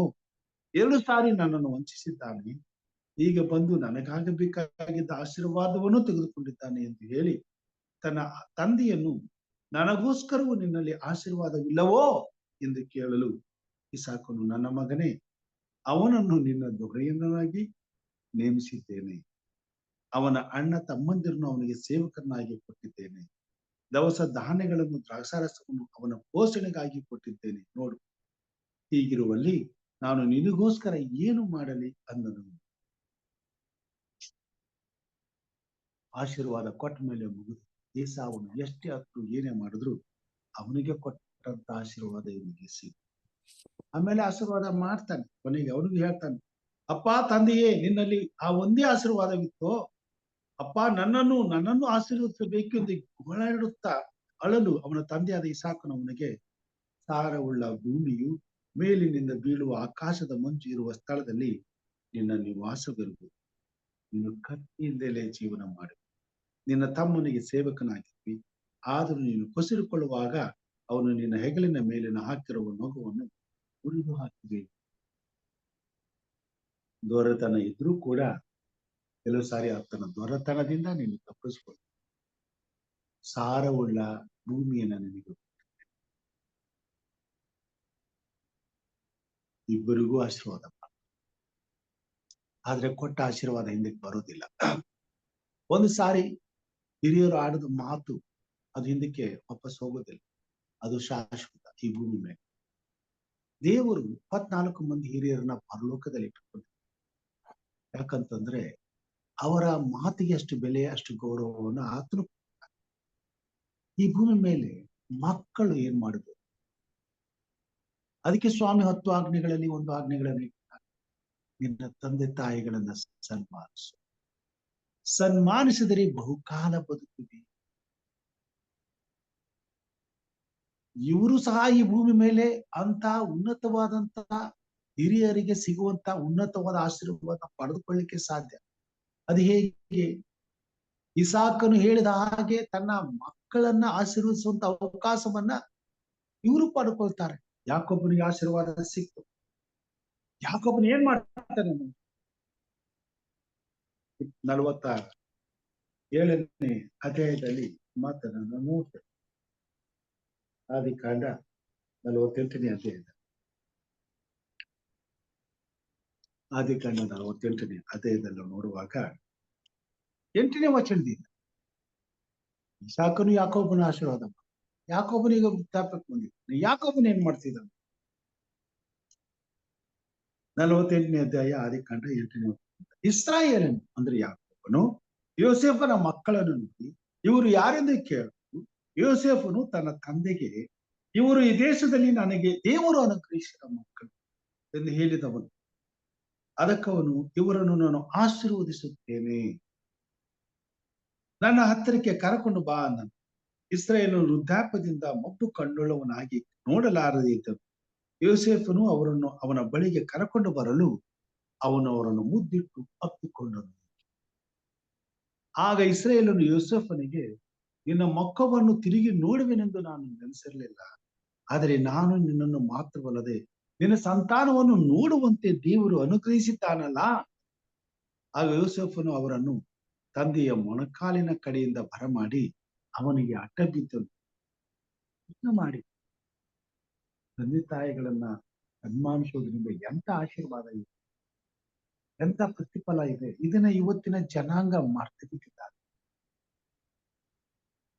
ಇವತ್ತಿನ ಪ್ರಾಯಸ್ಥರು ಇದನ್ನ ಅರ್ಥ ಮಾಡಿಕೊಳ್ಬೇಕಾದ್ರೆ ತಂದೆಯಾದ ದೇವರು ಈ ಭೂಮಿ ಮೇಲೆ ತಾನು ಆಶೀರ್ವದಿಸಿದಂತ ತನ್ನ ಮಕ್ಕಳಿಗೆ ದೀರ್ಘಾಯುಷ್ಯವನ್ನ ಕೊಡುವಾಗ, ಅವರು ಮುಪ್ಪಿನ ಮುದುಕರಾಗಿ ಕುಟುಂಬದಲ್ಲಿರುವಾಗ ಸುಮಗೆ ಆಯುಷ್ಯನ್ನ ಅವರಿಗೆ ಕೊಟ್ಟುವುದಿಲ್ಲ, ಬದಲಾಗಿ ಆ ಕುಟುಂಬಕ್ಕೆ ಅವರ ಆಶೀರ್ವಾದ ನಿಧಿಗಳಾಗಿರ್ತಾರೆ. ಹಗಲು ರಾತ್ರಿ ಅವರ ಮೊರೆಯನ್ನ ದೇವರು ಕೇಳ್ತಿರ್ತಾನೆ, ಅವರ ಮಾತುಗಳನ್ನ ಸ್ಥಿರಪಡಿಸ್ತಾನೆ, ಅವರೊಂದೊಂದು ಮಾತುಗಳು ನೆರವೇರುವಂತೆ ಕಾರ್ಯ ಮಾಡ್ತಾನೆ. ಆ ಕುಟುಂಬದಲ್ಲಿ ಮುಂದೆ ಆಗು ಹೋಗುಗಳು ಅವರ ಮಾತಿನ ಆಧಾರದ ಮೇಲೆ ನಿಂತಿರ್ತವೆ. ಆ ಕುಟುಂಬದ ಸುರಕ್ಷತೆಗಾಗಿ ದೇವರು ತಂದೆ ತಾಯಿಗಳನ್ನ ವೃದ್ಧಾಪ್ಯವಾಗಿ ಬಹುಕಾಲ ದೀರ್ಘಕಾಲ ಬದುಕುವಂತ ಅವಕಾಶಗಳನ್ನು ಇವತ್ತು ನಮ್ಮ ಕುಟುಂಬಗಳಲ್ಲಿ 102, 103 ವಯಸ್ಸಾಗಿರ್ತಕ್ಕಂಥವ್ರು ಇದ್ದಾರೆ. ನಮ್ಮ ಅಜ್ಜಿನೂ ಇದ್ದಾರೆ. ಅವ್ರ ಅಕ್ಕ, ತಂಗಿ, ಅಣ್ಣ, ತಮ್ಮ ಎಲ್ಲ ತೀರ್ಕೊಂಡ್ರು. ಎಷ್ಟೋ ಜನ ಅವ್ರ ಮಕ್ಕಳು, ಅವ್ರ ಮೊಮ್ಮಕ್ಕಳು ತೀರ್ಕೊಂಡ್ರು. ಆದ್ರೆ ಅವ್ರು ಇನ್ನೂ ಕೂಡ ಅವ್ರಿಗೆ BP ಇಲ್ಲ, ಶುಗರ್ ಇಲ್ಲ. ಅವ್ರು ತಾನೇ ಎದ್ದು ಹೋಗ್ತಾರೆ, ತಾನೇ ಎದ್ದು ಬರ್ತಾರೆ, ತಾನೇ ಕುತ್ಕೊಳ್ತಾರೆ. ಹಸಿವು ಆಗ್ತದೆ, ಊಟ ಕೇಳ್ತಾರೆ, ಆರೋಗ್ಯವಾಗಿದ್ದಾರೆ. ದೇವರು ದೀರ್ಘಾಯುಷ್ಯವನ್ನ ಎಲ್ಲರೂ ಕೊಡೋದಿಲ್ಲ, ಕೆಲವರು ಮಾತ್ರ ಕೊಡ್ತಾನೆ. ಯಾಕೆ ಕೊಡ್ತಾನಂತಂದ್ರೆ ಅವ್ರು ಇರೋದ್ರಿಂದ ಆ ಕುಟುಂಬಕ್ಕೆ ಆಶೀರ್ವಾದ, ಅವ್ರು ಇರುವಂತ ಸ್ಥಳಕ್ಕೆ ಆಶೀರ್ವಾದ. ದೇವರು ಅವ್ರ ಮಾತುಗಳನ್ನ ಎತ್ತಿ ಹಿಡಿತಾನೆ, ಗೌರವಿಸ್ತಾನೆ. ಕೊನೆ ಉಸಿರು ತನಕ ಅವರ ಮನಸ್ಸಿನಲ್ಲಿ ಆಗುವಂತ ಪ್ರತಿಯೊಂದು ಹೋರಾಟಕ್ಕೆ ದೇವರು ಬೆಲೆ ಕೊಡ್ತಾನೆ. ಪ್ರಿಯ ಸಹೋದರ ಸಹೋದರಿಯರೇ, ಅನೇಕರು ನಾವು ವೃದ್ಧರಾಗಿದ್ದೇವೆ. ನಮ್ಮ ಜೀವಿತ ಆಗಿರಬೇಕು. ನಮ್ಮ ಜೀವಿತದಲ್ಲಿ ದೇವರ ಮಾತುಗಳು ನೆರವೇರಬೇಕು. ನಮ್ಮಿಂದ ದೇವರ ಕಾರ್ಯಗಳು ಈ ಭೂಮಿ ಮೇಲೆ ಆಗಬೇಕು. ಅದಕ್ಕಾಗಿ ಸ್ವಾಮಿ ಈ ಭೂಮಿ ಮೇಲೆ ನಮ್ಮನ್ನು ಇಟ್ಟಿದ್ದಾನೆ. ನಮಗೆ ದೀರ್ಘಾಯುಷ್ಯ ಬೇಕೆಂಬುದಾಗಿ ಪ್ರಾರ್ಥಿಸ್ತೇವೆ. ಆ ದೀರ್ಘಾಯುಷ್ಯ ಯಾತಕ್ಕೆ ಬೇಕು, ಅದನ್ನು ಹೇಗೆ ಉಪಯೋಗಿಸಬೇಕು, ಅದನ್ನು ಕೂಡ ನಾವು ಅರ್ಥ ಮಾಡ್ಕೋಬೇಕು. ತಂದೆ ತಾಯಿಗಳು ಅನೇಕ ಸಾರಿ ಮಕ್ಕಳಿಗೆ ಹೊರೆ ಆಗ್ತಾರೆ. ಕಾರಣ ಇನ್ನೂ ಕೂಡ ಅವರ ಕೆಲವೊಂದು ಹಳೆಯ ಚಾಳಿ, ಹಳೆಯ ವಿಚಾರ, ಹಳೆಯ ಪದ್ಧತಿ, ಹಳೆಯ ದ್ವೇಷ, ಹಳೆಯ ವೈಷಮ್ಯ ಇವುಗಳನ್ನ ಬಿಟ್ಟುಕೊಟ್ಟಿರೋದಿಲ್ಲ. ಈಗ ಅಂತವರಿಗೆ ಎಷ್ಟು ಆಯುಷ್ಕಾಲ ಇದ್ರಾದ್ರೂ ಏನ್ ಬೇಕು? ಅದರಿಂದ ಏನ್ ಪ್ರಯೋಜನ ಇಲ್ಲ. ದೇವರು ತಂದೆ ತಾಯಿಗಳನ್ನ ವೃದ್ಧಾಪ್ಯದಲ್ಲಿ ದೀರ್ಘಾಯುಷ್ಯಗಳನ್ನಾಗಿ ಮಾಡಿ ಆ ಕುಟುಂಬದಲ್ಲಿರುವಾಗ ಆ ಕುಟುಂಬಕ್ಕೆ ಸದಾಕಾಲ ಜೀವವು ಸಮೃದ್ಧಿಯಾಗಿ ದೊರೆಯುವಂತ ಆಶೀರ್ವಾದವನ್ನ ತರಲಿಕ್ಕಾಗಿ ಪ್ರತಿಯೊಬ್ಬ ತಂದೆ ತಾಯಿಗಳು ತಮ್ಮ ಆಯುಷ್ಕಾಲದಲ್ಲಿ ನಿತ್ಯವಾದಂತ ಹೋರಾಟವನ್ನ ಮಾಡಬೇಕು. ಕುಟುಂಬದ ಹಿತಕ್ಕಾಗಿ, ಒಳಿತಿಗಾಗಿ, ದೇವರ ಭಯಭಕ್ತಿಯನ್ನು ಸಿದ್ಧಿಗೆ ತರುವುದಕ್ಕಾಗಿ, ಕುಟುಂಬವನ್ನ ಕ್ರಮಪಡಿಸುವುದಕ್ಕಾಗಿ ಅವರ ಮನೆಯಲ್ಲಿ ಇದ್ದುಕೊಂಡು ಕಾರ್ಯ ಮಾಡಬೇಕು. ನಮ್ಮನೆಯವರು ನೋಡ್ತೇವೆ, ಮಕ್ಕಳ ಭಾರವನ್ನ ತಂದೆ ತಾಯಿಗಳು ಹೊತ್ಕೊಳ್ಳೋದಿಲ್ಲ, ಮನೆಯಲ್ಲಿರ್ತಕ್ಕಂಥ ಅಜ್ಜಿ ತಾತ ಹೊತ್ಕೊಳ್ತಾರೆ. ಹೆಚ್ಚು ಕಾಲ ಮೊಮ್ಮಕ್ಕಳು ಅಜ್ಜಿ ತಾತಂದ್ರ ಜೊತೆಲಿ ಇರ್ತಾರೆ. ಆ ಮೊಮ್ಮಕ್ಕಳು ತಂದೆ ತಾಯಿಗಳಿಂದ ಹೆಚ್ಚಾಗಿ ಅಜ್ಜಿ ತಾತಂದ್ರನ್ನ ಪ್ರೀತಿ ಮಾಡ್ತಾರೆ. ನೋಡಿ, ದೇವರು ವೃದ್ಧರನ್ನ ಮನೇಲಿ ಹಾಕಿಟ್ಟಿದ್ದಾನಂತಂದ್ರೆ ತಂದೆ ತಾಯಿಗಳು ತಪ್ಪು ಮಾಡಬಹುದು. ತಂದೆ ತಾಯಿಗಳು ಮಾಡುವ ತಪ್ಪನ್ನ ಮಕ್ಕಳು ನೋಡ್ಬೋದು, ಅದರಿಂದ ತಪ್ಪಾದ ಮಾರ್ಗಗಳನ್ನ ಕಲಿಯಬಹುದು. ಆದರೆ ವೃದ್ಧಾಪ್ಯದ ಇರ್ತಕ್ಕಂಥ ಅಜ್ಜಿ ತಾತ ತಪ್ಪು ಮಾಡೋದಿಲ್ಲ. ಅವ್ರು ಎಲ್ಲಾ ಸಮಯದಲ್ಲೂ ಒಳ್ಳೇದನ್ನ ಮಾಡ್ತಿರ್ತಾರೆ. ಅದರಿಂದ ಮೊಮ್ಮಕ್ಕಳು ಹೆಚ್ಚು ಕಾಲ ಅಜ್ಜಿ ತಾತಂದ್ರ ಜೊತೆಲಿ ಬೆಳೆಯುವಂತ ಅವಕಾಶ. ಮುಂದಿನ ಜನರೇಷನ್ಗೆ ಬುನಾದಿಯನ್ನು ಹಾಕುವಂತ ಕರ್ತವ್ಯವನ್ನ, ಕೆಲಸವನ್ನ ವೃದ್ಧಾಪ್ಯದಲ್ಲಿ ಪ್ರತಿಯೊಬ್ಬ ತಂದೆ ತಾಯಿಗಳು ನಿರ್ವಹಿಸಬೇಕಾಗ್ತದೆ. ಅದಕ್ಕೆ ದೀರ್ಘಾಯುಷ್ಯವನ್ನು ಸ್ವಾಮಿ ಕೊಡ್ತಾರೆ, ಆರೋಗ್ಯವನ್ನು ಕೊಡ್ತಾರೆ. ಒಬ್ಬ ಅಜ್ಜಿ ಬೀದರಲ್ಲಿ ನಾನು ಪ್ರಾರ್ಥನೆ ಮಾಡಕ್ ಹೋದಾಗ ಅಜ್ಜಿ ನಿಮ್ಗೇನ್ ಪ್ರಾರ್ಥನೆ ಮಾಡಿ, ಅವರು ಒಂದು 90 ಮೇಲೆ ಆಗೋಗಿತ್ತು. ನಿಮ್ಗೇನ್ ಪ್ರಾರ್ಥನೆ ಮಾಡಿ? ಮಗ, ನನಗೆ ಬೇಗ ಸಾವು ಬರೋ ಪ್ರಾರ್ಥನೆ ಮಾಡು, ಸಾಕು. ನನಗೆ ಆಯುಷ್ಕಾಲವನ್ನ ದೇವ್ರು ಎಷ್ಟು ಕೊಡ್ತಾನೆ ಅಂತಂತಂದ್ರೆ ಅವ್ರಿಗೆ ಸಾಕು ಅನಿಸ್ಬೇಕು. ನನಗ್ ಸಾಕಾಗ್ಬಿಟ್ಟಿದಪ್ಪ, ನನಗೇನು ಕೊರತೆ ಇಲ್ಲ, ಬಟ್ ಸಾಕು, ಬಿದ್ದಲೇ ಬಿದ್ದೀನಿ, ನಾನು ಯಾಕೆ ಬಿದ್ದಿದ್ದು? ದೇವ್ರು ಕೇಳ್ಕೊಂಡ್ಬಿಡ್ತಾರೆ, ಜಲ್ದಿ ಸಾವು ಕೊಡು. ನಾ ಯಾರ ಬಾಯಲ್ಲೂ ಅದನ್ನ ಕೇಳಿಲ್ಲ, ಆದ್ರೆ ಆ ತಾಯಿ ಅಜ್ಜಿ ಅದನ್ನ ಹೇಳಿದ್ಮೇಲೆ ನನಗೆ ಬಹಳ ನಿಜವಾಗ್ಲೂ ಆಶ್ಚರ್ಯ ಆಯ್ತು. ಹೀಗೂ ಉಂಟಾ? ನಿಜ. ದೇವರು ಆಶೀರ್ವದಿಸಿದ್ರೆ ಒಬ್ಬ ವ್ಯಕ್ತಿಯನ್ನ ಆ ರೀತಿ ಆಶೀರ್ವಾದ, ಸಾಕು ಸ್ವಾಮಿ, ಇನ್ಯಾತಕ್ಕೆ, ಇಷ್ಟು ಸಾಕು, ನನಗೆ ದೀರ್ಘಾಯುಷ್ಯ ಅಷ್ಟು ಕೊಡ್ತಾರೆ. ಅದು ದೇವರ ಕೃಪೆ. ಈ ಭೂಮಿ ಮೇಲೆ ದೀರ್ಘಾಯುಷ್ಯಗಳಾಗಿ ಒಂದು ಕುಟುಂಬದಲ್ಲಿ ತಂದೆ ತಾಯಿಗಳು, ಅಜ್ಜಿ ತಾತಂದರಾಗಿರ್ತಾರೆ. ಆದ್ರೆ ಸ್ವಾಮಿ ಅದನ್ನ ಯಾಕೆ ಕೊಟ್ಟಿದ್ದಾನೆ? ತಲತಲಾಂತರಕ್ಕೆ ದೇವರ ಭಯ ಭಕ್ತಿ ಆ ಕುಟುಂಬದಲ್ಲಿ ನೆಲೆಯಾಗಿರುತ್ತೆ. ಅದಕ್ಕಾಗಿ ಆ ಕುಟುಂಬದಲ್ಲಿ ವೃದ್ಧರನ್ನ ಇಟ್ಟಿದ್ದಾನೆ. ಅವರ ಮುಖಾಂತರವಾಗಿ ಆ ಕುಟುಂಬವು ಆಶೀರ್ವದಿಸಲ್ಪಡಬೇಕಾಗ್ತದೆ. ದೇವರ ಭಯ ಭಕ್ತಿಯಲ್ಲಿ ನಡೆಯಬೇಕಾಗ್ತದೆ. ತಲತಲಾಂತರಕ್ಕೂ ದೇವರ ಭಯ ಭಕ್ತಿ ಆ ಕುಟುಂಬದಲ್ಲಿ ನೆಲೆಗೊಂಡು ಮುಂದೆ ಬರುವಂತ ಸಂತತಿಯಿಂದ ಸಂತತಿಗೆ ಮಾರ್ಗದರ್ಶನವಾಗಿ ಇರಬೇಕಾಗ್ತದೆ. ಅಂತ ಕುಟುಂಬವು ನಿಜಕ್ಕೂ ನಾನು ಹೇಳ್ತೀನಿ, ದೇವರ ಸಮ್ಮುಖದಲ್ಲಿ ವಿಶೇಷವಾದಂತ ಕೃಪೆಗೆ, ಆಶೀರ್ವಾದಕ್ಕೆ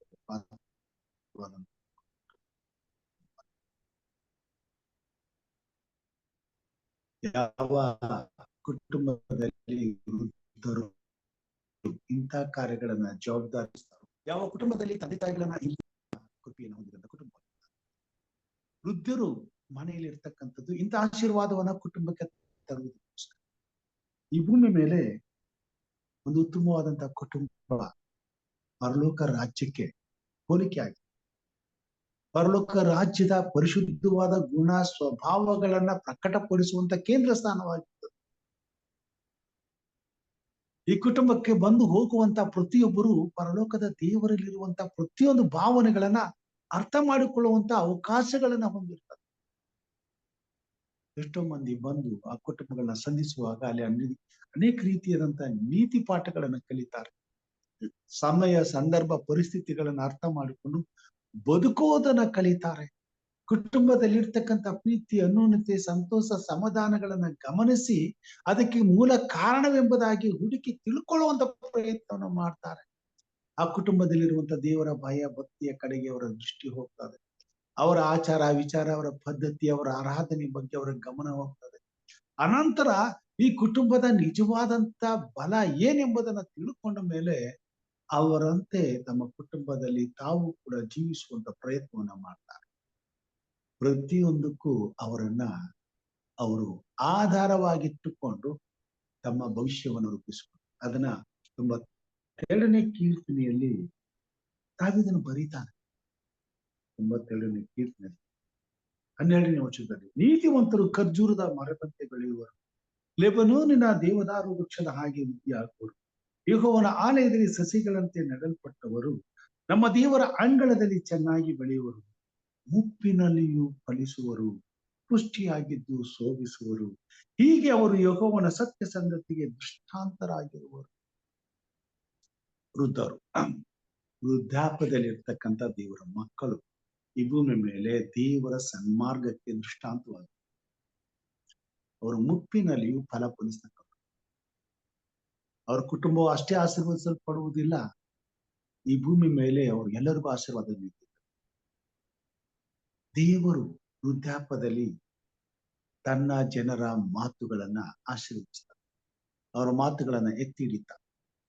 ವಿಶೇಷವಾಗಿ ಪರಲೋಕ ರಾಜ್ಯದಲ್ಲಿಯೂ ಸಹ ವೃದ್ಧರಿಗೆ ದೇವರು ಉನ್ನತವಾದಂತಹ ಸ್ಥಾನವನ್ನು, ತನ್ನ ಮಹಿಮೆಯ ಸಿಂಹಾಸನದಲ್ಲಿ ಕೂತ್ಕೊಳ್ಳುವಂತ ಸೌಭಾಗ್ಯವನ್ನು.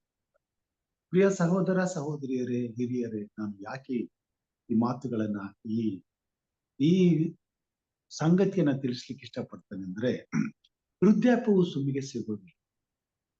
ಇಂದಿನ ದಿನಮಾನಗಳು ವೃದ್ಧಾಪ್ಯವನ್ನ ಕಾಣುವಂತ ಸ್ಥಿತಿ ಎಲ್ಲರಿಗೂ ಸಿಕ್ಕೋದಿಲ್ಲ.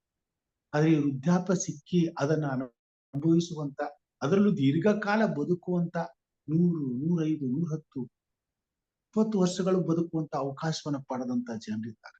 ಅಂತ ಅವಕಾಶ ನಮಗೆ ಸಿಕ್ಕಿದರೆ ನಾವು ಹೇಗಿರ್ಬೇಕು? ಒಂದ್ ವೇಳೆ ಅಂತ ಅವಕಾಶಗಳು ನಮಗೆ ಸಿಗ್ಬೇಕಾದ್ರೆ ನಾವೇನು ಸಿಕ್ಕಿದ್ರೆ ನಾವು ಮಾಡಬೇಕಾದ ಕಾರ್ಯ ನಾವಿದನ್ನು ಯೋಚನೆ ಮಾಡ್ಬೇಕು. ನಮ್ಮ ಬಾಯಿಂದ ಬರುವಂತ ಮಾತುಗಳು ಈ ಭೂಮಿಗೆ ಆಶೀರ್ವಾದವನ್ನು ಶಾಪವನ್ನು ತರುತ್ತೆ. ಆದ್ರೆ ನಮ್ಮ ಬಾಯಿಂದ ಬರುವಂತ ಮಾತುಗಳು ಪ್ರತಿಯೊಂದು ಕೂಡ ಯಾರಿಗೂ ಕೂಡ ಶಾಪಗ್ರಸ್ತವಾಗಬಾರದು, ಆಶೀರ್ವಾದವನ್ನೇ ತರುವಂತ ಮಾತು. ಅಂತ ಆಶೀರ್ವಾದದಾಯಕವಾದ ಜೀವಿತವನ್ನ ವೃದ್ಧರಾದಂತ ನಾವು ಅನುಭವಿಸಬೇಕಾಗುತ್ತೆ. ಈ ಭೂಮಿಗೆ ದೇವರ ಆಶೀರ್ವಾದವನ್ನು ತರುವಂತ ಆಶೀರ್ವಾದ ನಿಧಿಗಳಾಗಿ ಬದುಕಬೇಕಾಗುತ್ತೆ. ಅನಂತರ ಈ ಭೂಮಿಗೆ ನಮ್ಮ ಜೀವಿತ ದೃಷ್ಟಾಂತವಾಗಿ ಉಳ್ಕೊಳ್ತಾರೆ. ಇಂಥ ವೃದ್ಧರನ್ನ ನೋಡಿದಂತ ಅನೇಕ ಯೌವನಸ್ಥರು ತಮ್ಮ ಮಾರ್ಗಗಳನ್ನ, ನಡತೆಗಳನ್ನ ಸರಿಪಡಿಸಿಕೊಂಡು ತಮ್ಮ ಕುಟುಂಬದಲ್ಲಿ ಅಂತ ಒಂದು ಆತ್ಮೀಯತೆಯ ಜೀವಿತವನ್ನ ಸಂಪಾದಿಸಿಕೊಳ್ಳುವಂತ ಪ್ರಯತ್ನವನ್ನ ಮಾಡಿ ಅನೇಕ ಕುಟುಂಬಗಳು ದೇವರ ಮಾರ್ಗದಲ್ಲಿ ಜೀವಿಸುವುದಕ್ಕೆ ಇಂಥ ವೃದ್ಧಾಪ್ಯದಲ್ಲಿ ಇರ್ತಕ್ಕಂಥ ದೇವರ ಮಕ್ಕಳ ಜೀವಿತ ಉಪಯೋಗಿಸಲ್ಪಟ್ಟಿರುವಂತದ್ದಾಗಿದೆ. ಅದಕ್ಕಾಗಿಯೇ ದೇವರು ವೃದ್ಧರನ್ನ ಈ ಭೂಮಿ ಮೇಲೆ ಇಟ್ಟಿದ್ದಾರೆ. ಈ ವೃದ್ಧಾಪ್ಯ ದೇವರ ಉನ್ನತವಾದಂತ ಕೃಪೆಯಿಂದ ಬರ್ತಕ್ಕಂಥ. ಇದು ಯಾರು ಸಿಗ್ತದೆ ಅಂತಂದ್ರೆ ಯೆಹೋವನಲ್ಲಿ ಭಯಭಕ್ತಿಯುಳ್ಳವನಾಗಿ ಆತನ ಮಾರ್ಗಗಳಲ್ಲಿ ಆನಂದಿಸುವವನಿಗೆ ಮಾತ್ರ. ಮಕ್ಕಳನ್ನ ಕಾಣುವನಾಗು ಇಸ್ರಾಯೇಲರ ಸೌಭಾಗ್ಯವನ್ನು 128ನೇ ಕೀರ್ತನೆಯಲ್ಲಿ ದೇವರು ಅಂತ ಆಶೀರ್ವಾದವನ್ನ ಪ್ರತಿಯೊಬ್ಬ ಕ್ರೈಸ್ತ ತಂದೆ ತಾಯಿಗಳು ವರ್ತಿಸಿಕೊಡಲಿ. ಅಂತ ತಂದೆ ತಾಯಿಗಳಿಂದ ಸಿಗಬೇಕಾದಂತ ಆಶೀರ್ವಾದವನ್ನ ಪ್ರತಿಯೊಂದು ಕುಟುಂಬದಲ್ಲಿರ್ತಕ್ಕಂಥ ಯೌವನಸ್ಥ ಮಕ್ಕಳು ಪಡೆದುಕೊಳ್ಳಲಿ. ಹೀಗೆ ತಂದೆಯಾದ ದೇವರ ಪ್ರೀತಿ ಈ ಭೂಮಿ ಮೇಲೆ ನೆಲೆಗೊಂಡು ಅವರ ಮಕ್ಕಳು ಮೊಮ್ಮಕ್ಕಳು ಆಶೀರ್ವದಿಸಲ್ಪಟ್ಟುತ್ತಾ ತಲತಲಾಂತರಕ್ಕೂ ವೃದ್ಧರು ಆಶೀರ್ವಾದ ನಿಧಿಗಳಾಗಿ ಬದುಕಿ ದೇವರ ಮಾತುಗಳು ಈ ಭೂಮಿ ಮೇಲೆ ನೆರವೇರಿ ದೇವರ ರಾಜ್ಯವು ಬೇಗನೆ ಬರುವಂತೆ ಪ್ರತಿಯೊಬ್ಬ ಕ್ರೈಸ್ತ ತಂದೆ ತಾಯಿಗಳನ್ನ ವೃದ್ಧಾಪ್ಯದಲ್ಲಿ ದೇವರು ಆಶೀರ್ವದಿಸಲಿ ಎಂಬುದು ನನ್ನ ಪ್ರಾರ್ಥನೆಯಾಗಿದೆ. ದೇವರು ನಮ್ಮೆಲ್ಲರನ್ನು ಆಶೀರ್ವಾದ ಮಾಡಲಿ. ಈ ಸಮಯದಲ್ಲಿ ವಿಶೇಷವಾಗಿ ವೃದ್ಧಾಪ್ಯದಲ್ಲಿರ್ತಕ್ಕಂಥ ಜನರಿಗೋಸ್ಕರ ಪ್ರಾರ್ಥನೆ ಮಾಡಿ. ಅನೇಕ ತಂದೆ ತಾಯಿಗಳನ್ನ ಮಕ್ಕಳು ವೃದ್ಧಾಪ್ಯದಲ್ಲಿ ಅನಾಥಾಶ್ರಮಕ್ಕೂ ಇನ್ನೆಲ್ಲೋ ಬಿಟ್ಟು ನೋವಿನಿಂದ ಬದುಕುವಾಗೆ ಮಾಡ್ತಾರೆ. ಅಂತವ್ರಿಗೋಸ್ಕರ ಪ್ರಾರ್ಥನೆ ಮಾಡೋಣ. ಎಷ್ಟೋ ಕನಸುಗಳನ್ನ ಹೊತ್ತುಕೊಂಡು ಎಷ್ಟೋ ಆಸೆಗಳನ್ನ ಇಟ್ಟುಕೊಂಡು ಮಕ್ಕಳನ್ನ ಬೆಳೆಸ್ತಾರೆ. ಆದ್ರೆ ಮುಂದೊಂದು ದಿವಸ ಅವ್ರ ಕೈಯಲ್ಲಿ ಅವ್ರ ಎದುರುಗಡೆ ಇನ್ಯಾರೋ ಬೆಳಿಗ್ಗೆ ಎದ್ದು ಬಂದು ಅವ್ರ ಮುಖ, ಇನ್ಯಾರೋ ಅವ್ರ ಸಹಾಯ ಮಾಡ್ತಾರೆ, ಇನ್ಯಾರೋ ಅವ್ರಿಗೆ ಎತ್ಕೊಂಡು ಹೋಗ್ತಾರೆ, ಇನ್ಯಾರೋ ಮಕ್ಕಳ ಜೊತೆಲಿ ಇರುವಂತ ಅವಕಾಶ. ಇದು ವಿಪರ್ಯಾಸ. ಈ ರೀತಿಯಾದಂತಹ ಒಂದು ಜೀವಿತ ಕ್ರೈಸ್ತ ಕುಟುಂಬಗಳಲ್ಲಿ ಅದೇನೇ ಆಗಲಿ ತಂದೆ ತಾಯಿಗಳನ್ನ ನೋಡ್ಕೊಳ್ಳುವಂತ ಜವಾಬ್ದಾರಿಕೆಯನ್ನ ದೇವರು ಪ್ರತಿಯೊಂದು ಕ್ರೈಸ್ತ ಕುಟುಂಬ, ಎಲ್ಲಾ ಕುಟುಂಬದಲ್ಲಿ ಸ್ವಾಮಿ ಮಕ್ಕಳ ಕೊಟ್ಟಿದ್ದು ಅದನ್ನ ಮಕ್ಕಳೇ ನಿರ್ವಹಿಸ್ಬೇಕು. ಅದೇನೇ ಕಷ್ಟ ಇರ್ಲಿ, ಅದೇನೇ ನಷ್ಟ ಇರ್ಲಿ, ಅದೇನೇ ತೊಂದರೆ ತಾಪತ್ರಯಗಳಿರ್ಲಿ, ಆದ್ರೆ ಆ ಜವಾಬ್ದಾರಿಕೆ ಮಕ್ಕಳು ಮಾತ್ರ ಮಾಡ್ಬೇಕಂತಂದ್ರೆ ಕೊನೆ ಕಾಲದಲ್ಲಿ ಪ್ರತಿಯೊಬ್ಬ ತಂದೆ ತಾಯಿಗಳು ಮಕ್ಕಳು ತನ್ನ ಎದುರಿಗೆ ಇರೋದನ್ನ ಇಷ್ಟಪಡ್ತಾರೆ, ಮಕ್ಕಳ ಜೊತೆಲಿ ಇರೋದಕ್ಕೆ ಇಷ್ಟಪಡ್ತಾರೆ. ಕೊನೆ ಉಸಿರಿರುವಾಗ ಅವ್ರು ಕೇಳ್ಕೊಳ್ಳೋದಿಷ್ಟೇ, ನನ್ ಮಗಳ ಮುಖ ನೋಡ್ತೀನಿ, ನನ್ ಮಗನ ಮುಖ ನೋಡ್ತೀನಿ. ತಿನ್ನೋದು, ಉಣ್ಣೋದು, ಉಡೋದು, ಇನ್ನೊಂದು ಅದು ಏನು ಅವ್ರಿಗೆ ಬೇಕು. ಮಕ್ಕಳ ಮುಖವನ್ನ ನೋಡಿ ಜೀವ. ಪ್ರಾರ್ಥನೆ ಮಾಡೋಣ. ವೃದ್ಧರಿಗೋಸ್ಕರ ಪ್ರಾರ್ಥನೆ ಮಾಡೋಣ. ದೇವರು ತನ್ನ ಭಕ್ತರನ್ನ ಇಸಾಕನ ಹಾಗೆ, ಯಾಕೋಬನ ಹಾಗೆ ಇವತ್ತು ಈ ಭೂಮಿ ಮೇಲೆ ಆಶೀರ್ವಾದ ಮಾಡಿ ಆ ಬಾಯಿಂದ ಬರುವಂತ ಮಾತುಗಳು ಈ ಭೂಮಿಗೆ, ಈ ಕ್ರೈಸ್ತ ಕುಟುಂಬಗಳಿಗೆ ಆಶೀರ್ವಾದವನ್ನ ತಲತಲಾಂತರಕ್ಕೂ ಇದು ಉಳಿಯಲ್ಲಿ ಯೇಸು ಕ್ರಿಸ್ತನು ಬರುವ ತನಕ ಈ ಪ್ರೀತಿ, ದೇವರ ಆಶೀರ್ವಾದ ಅನ್ನುವಂತೆ ಕ್ರೈಸ್ತ ಸಭೆಯಲ್ಲಿ ನೆಲೆಗೊಂಡು ದೃಷ್ಟಾಂತವಾಗಿ ಆ ವೃದ್ಧಾಪ್ಯದ ಜೀವಿತವನ್ನು ಕಳೆಯುವಾಗ ಪ್ರತಿಯೊಂದು ವೃದ್ಧಾಪ್ಯದಲ್ಲಿರುವಂತ ದೇವ ಜನರನ್ನ ದೇವರು ಆಶೀರ್ವದಿಸಲಿ ಎಂಬುದಾಗಿ ಪ್ರಾರ್ಥನೆ ಮಾಡಿಕೊಳ್ಳೋಣ. ಈ ಪ್ರಾರ್ಥನೆಯಲ್ಲಿ ನಮ್ಮ ಜೊತೆಯಲ್ಲಿ ವಿಶೇಷವಾಗಿ ಸಹೋದರ ಜಾನ್ ಡೇವಿಡ್ ಅವರಿದ್ದಾರೆ. ಅವರು ಪ್ರಾರ್ಥನೆ ಮಾಡ್ಬೇಕಂತ ಕೇಳ್ಕೊಳ್ತೇನೆ. ನೀವು ಪ್ರಾರ್ಥನೆಯಲ್ಲಿ ಅನೇಕ ವಿಜ್ಞಾಪನೆಗಳಿವೆ, ಅವುಗಳನ್ನು ಕೂಡ ನೆನೆಸ್ಕೋಬೇಕಂತ ಕೇಳ್ಕೊಳ್ತೇನೆ. ವಿಶೇಷವಾಗಿ ಇದನ್ನ ವೃದ್ಧಾಪ್ಯದಲ್ಲಿರುವಂತ ತಂದೆ ತಾಯಿಗಳಿಗೋಸ್ಕರ ಪ್ರಾರ್ಥನೆ ಮಾಡ್ಕೊಳ್ಳೋಣ. ನೆನ್ನೆ ಕೆಲವೊಂದು ಪ್ರಾರ್ಥನೆ ವಿಜ್ಞಾಪನೆಗಳು ಕೊಟ್ಟಿದ್ದಾರೆ, ಅವ್ರಿಗೋಸ್ಕರ ಪ್ರಾರ್ಥನೆ ಮಾಡೋಣ. ರಾಧಮ್ಮ ಹಿರಿಯರಾದಂತ ಪ್ರೇಮ ಸರ್ ಅವರ ಸೊಸೆಯ ತಾಯಿ ಅವರು ಐಸಿಯುನಲ್ಲಿದ್ದಾರೆ, ಅವ್ರಿಗೋಸ್ಕರ ಅವರ ಆರೋಗ್ಯಕ್ಕೋಸ್ಕರ ಪ್ರಾರ್ಥನೆ ಮಾಡೋಣ. ಮತ್ತು ರೋಸ್ಲಿನ್ ಮತ್ತು ಜಸ್ಸನ್ ತಾಯಿ ಮಗನು ಜ್ವರದಲ್ಲಿದ್ದಾರೆ, ಇದಾದಂತ ವಿಜಯ್ ಕುಮಾರ್ ಸರ್ ಅವರ ಸೊಸೆ ಮತ್ತು ಮೊಮ್ಮಗನು, ಅವ್ರಿಗೋಸ್ಕರ ಪ್ರಾರ್ಥನೆ ಮಾಡ್ಕೊಳ್ಳೋಣ. ಲೋಕೇಶ್ ಅಂಕಲ್ ಅವರ ಕುಟುಂಬಕ್ಕೋಸ್ಕರ ಪ್ರಾರ್ಥನೆ ಮಾಡ್ಕೊಳ್ಳೋಣ. ಕಳೆದ ಕೆಲವು ದಿನಗಳಿಂದ ವಯನಾಡು ಮತ್ತು ಅನೇಕ ಕರ್ನಾಟಕದ ಕಡೆ ಗುಡ್ಡ ಕುಸಿತದಿಂದ ಆಗಿರುವಂತ ಅನಾಹುತವನ್ನ ನಾವು ನೋಡಿದ್ದೇವೆ. ಅಲ್ಲಿ ಎಷ್ಟೋ ಕುಟುಂಬಗಳು ಊರೇ ಸಂಪೂರ್ಣವಾಗಿ ವಾಸೌಟ್ ಆಗ್ತದೆ, ಅಲ್ಲೇನು ಉಳಿದಿಲ್ಲ. ಆದರೆ ಅಂತ ಪರಿಸ್ಥಿತಿಗಳು ಮುಂದೆ ಜರುಗದ ಹಾಗೆ ದೇವರು ಜನರನ್ನ ಕಾಪಾಡಿ ಅಕಸ್ಮಾತ್ತಾಗಿ ಉಳಿದಿರ್ತಕ್ಕಂಥ ಕುಟುಂಬಗಳಿಗೆ ದೇವರು ಅವರನ್ನ ಎಲ್ಲಾ ರೀತಿಯಲ್ಲಿ ಸಾಂತ್ವನ ನೀಡಿ ಅವರು ಬದುಕಿ ಚೇತರಿಸಿಕೊಂಡು ದೇವರ ಭಯಭಕ್ತಿಯನ್ನು ಕಂಡುಕೊಳ್ಳುವಾಗ ದೇವರು ಸಹಾಯ ಮಾಡಲಿ. ಇಂತಹ ಪರಿಸ್ಥಿತಿಗಳು ನಿರ್ಮಾಣ ಆಗದಂತೆ ಜನರು ದೇವರಿಗೆ ಭಯಭಕ್ತಿಯುಳ್ಳವರಾಗಿ ನಡ್ಕೊಳ್ಳುವ ಹಾಗೆ ದೇವರ ರಾಜ್ಯದ ಸುವಾರ್ತೆ ಅವರಿಗೆ ಸಿಗುವಂತೆ ಸಾರಲ್ಪಡುವಂತೆ ದೇವರು ಕಾರ್ಯ ಮಾಡಿ. ಈ ವಿಷಯಗಳಿಗಾಗಿ ಪ್ರಾರ್ಥನೆ ಮಾಡ್ತಾರೆ. ಸಹೋದರ ಜಾನ್. ಹಲ್ಲೆಲೂಯಾ. ಪರಿಶುದ್ಧನು ನಮ್ಮೆಲ್ಲರ ಕುಲದವನಾದ ಪರಲೋಕದ ನಮ್ಮ ತಂದೆಯೇ, ಭೂಮಿ ಆಕಾಶಗಳ ಒಡೆಯನೇ, ರಾಜಾದಿರಾಜನೇ, ಕರ್ತನಾದ ಯೇಸುವೇ, ನಿನಗೆ ಸ್ತೋತ್ರವನ್ನು ಸಲ್ಲಿಸ್ತೇನಪ್ಪ. ಈ ಒಳ್ಳೆ ದಿವಸವನ್ನು ಕೊಟ್ಟು ಬೆಳಗಿನ ಜಾವದಲ್ಲಿ ನಿನ್ನ ಪಾದ ಸನ್ನಿಧಿಯಲ್ಲಿ ಹೌದಪ್ಪ ತಂದೆ, ನಿನ್ನ ಮಾತುಗಳನ್ನು ಕೇಳುವಂತಹ ನಿನಗೆ ಸ್ತೋತ್ರ. ನಿಜವಾಗಿಯೂ ನೀನು ಸೇವಕರ ಮುಖಾಂತರ ನಮ್ಮ ಜೀವಿತದಲ್ಲಿ ಮಾತನಾಡಿ, ಅದಕ್ಕಾಗಿ ಸ್ತೋತ್ರ. ನಿನ್ನೆ ದಿವಸವನ್ನು ಕೊಟ್ಟು ಒಳ್ಳೆ ವಿಶ್ರಾಂತಿಯನ್ನು ಕೊಟ್ಟು ಸುಖಕರವಾದ ನಿದ್ರೆಯನ್ನು ಕೊಟ್ಟು ತಂದೆ, ಇವತ್ತಿನ ದಿವಸದಲ್ಲಿ ನಿನ್ನ ನಾಮದ ಮಹಿಮೆಗೋಸ್ಕರ ನಮ್ಮನ್ನು ಎಬ್ಬಿಸಿದೆಯಾ, ನಿನಗೆ ಸ್ತೋತ್ರವನ್ನು ಸಲ್ಲಿಸ್ತೇನಪ್ಪ. ಇವತ್ತಿನ ದಿವಸ ಹೌದಪ್ಪ ತಂದೆ, ನೀನು ನಮ್ಮ ದೇವರು, ನೀನು ಒಳ್ಳೆಯವನು ಅಪ್ಪ ತಂದೆ. ಯಾವಾಗಲೂ ಒಳ್ಳೆಯದನ್ನೇ ಮಾಡುವ ದೇವರು, ನಮ್ಮ ಹಿತಚಿಂತಕನು ನಿನ್ನೆ ತಂದೆ, ನಿನಗೆ ಸ್ತೋತ್ರ.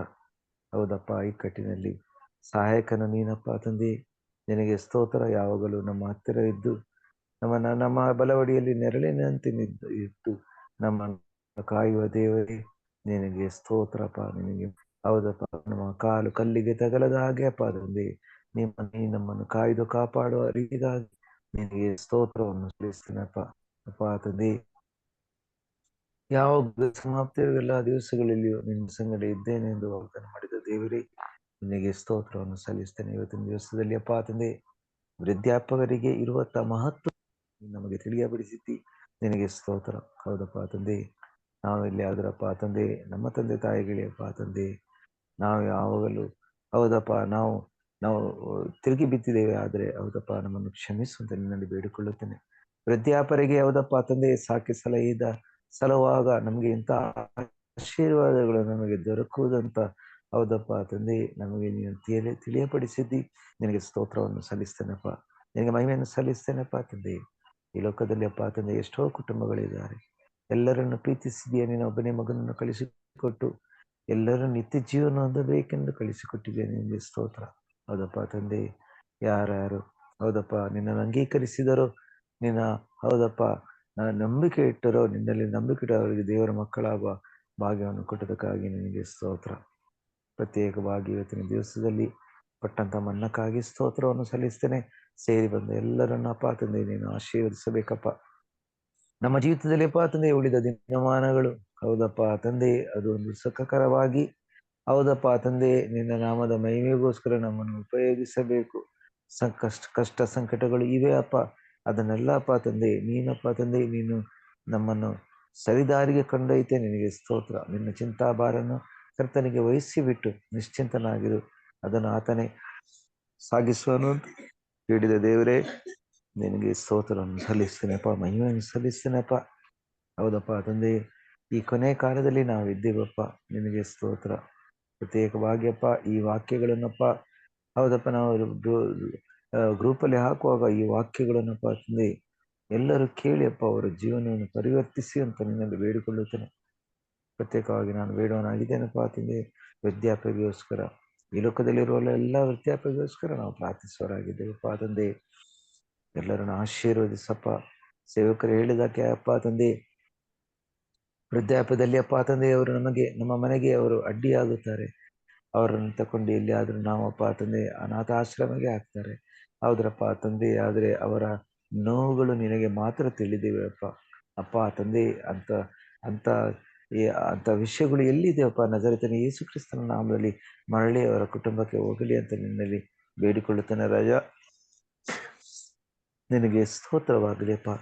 ಅಪ್ಪ ತಂದೆ, ವೃದ್ಧಾಪ್ಯರನ್ನು ಆಶೀರ್ವದಿಸು, ಒಳ್ಳೆ ಆರೋಗ್ಯವನ್ನು ಕೊಟ್ಟು ನಡೆಸು, ಮನುಷ್ಯಗೆ ಶಾಂತಿ, ಸಮಾಧಾನ, ನೆಮ್ಮದಿಯನ್ನು ಕೊಟ್ಟು ನಡೆಸು ಅಂತ ನಿನ್ನಲ್ಲಿ ಬೇಡಿಕೊಳ್ಳುತ್ತೇನಪ್ಪ ತಂದೆ. ಶುಭ ಕೃಪೆಯವರನ್ನು ಹಿಂಬಾಲಿಸಲಿ. ಹೌದಪ್ಪ ತಂದೆ, ಅವರಿಗೆ ಬೇಕಾಗುವಂತಹ ಬಲವನ್ನು ಕೊಟ್ಟು ನಡೆಸು. ಹೌದಪ್ಪ, ಯಾವ ವೃದ್ಧಾಪ್ಯರು ಯಾವಾಗಲೂ ಅಪ್ಪ ತಂದೆ ತನ್ನ ಮಕ್ಕಳಿಗೋಸ್ಕರ ಅವರು ಬೇಡುವರಾಗಿದ್ದಾರೆ, ವಿನಂತಿಸುವರಾಗಿದ್ದಾರೆ ಅಪ್ಪ ತಂದೆ. ಒಂದು ಮನೆಯಲ್ಲಿ ಒಂದು ವೃದ್ಧಾಪ್ಯರು ಇದ್ದಾರೆ ಹೇಳಿದ್ರೆ ಅದು ಮನೆಗೆ ಆಶೀರ್ವಾದಪ್ಪ. ಅದಕ್ಕಾಗಿ ನಿಮಗೆ ಸ್ತೋತ್ರ ಅಪ್ಪ ತಂದೆ. ಈ ವಾಕ್ಯವನ್ನು ತಿಳಿಯಪಡಿಸಿದ್ದಿ, ನಿನಗೆ ಸ್ತೋತ್ರ. ಇದರಿಂದ ಎಷ್ಟೋ ಜನರಪ್ಪ ತಂದೆ ಇದರಲ್ಲಿ ಹೌದಪ್ಪ ಅವರ ಜೀವಿತವನ್ನು ಮಾರ್ಪಡಿಸಲು ಸಾಧ್ಯವಿದೆ. ಅದಕ್ಕಾಗಿ ಸ್ತೋತ್ರ ಅಪ್ಪ ತಂದೆ. ಈ ವಾಕ್ಯಗಳನ್ನು ನಮಗೆ ತಿಳಿಯಪಡಿಸಿದ್ದಕ್ಕಾಗಿ ನಿನಗೆ ಸ್ತೋತ್ರವನ್ನು ಸಲ್ಲಿಸ್ತೇನಪ್ಪ. ಪ್ರತ್ಯೇಕವಾಗಿ ನಾನು ಬೇಡುವನಾಗಿದ್ದೇನಪ್ಪ ತಂದೆ. ಈ ವೇಳೆಯಲ್ಲಿ ರಾಧಮ್ಮನಿಗೋಸ್ಕರಪ್ಪ ತಂದೆ, ಹೌದಪ್ಪ, ಒಳ್ಳೆ ಆರೋಗ್ಯವನ್ನು ಕೊಟ್ಟು ನಡೆಸಬೇಕು ಅಂತ ನಿನ್ನಲ್ಲಿ ಬೇಡಿಕೊಳ್ಳುತ್ತೇನಪ್ಪ ತಂದೆ. ಹೌದಪ್ಪ, ಶರೀರದಲ್ಲಿದ್ದ ಬಲಹೀನತೆಗಳು ನಜರೇತಿನ ಯೇಸು ಕ್ರಿಸ್ತನ ನಾಮದಲ್ಲಿ ತೊಲಗಿ ಹೋಗಲಿ. ನೀನು ಅವರ ಜೀವಿತದಲ್ಲಿ ಒಂದಪ್ಪ ತಂದೆ, ನಿನಗೆ ಸ್ತೋತ್ರವನ್ನು ಸಲ್ಲಿಸ್ತೇನಪ್ಪ. ಜಸ್ಲಿ ಅವರಿಗೋಸ್ಕರ ಪ್ರಾರ್ಥಿಸುವರಾಗಿದ್ದೇವಪ್ಪ ತಂದೆ.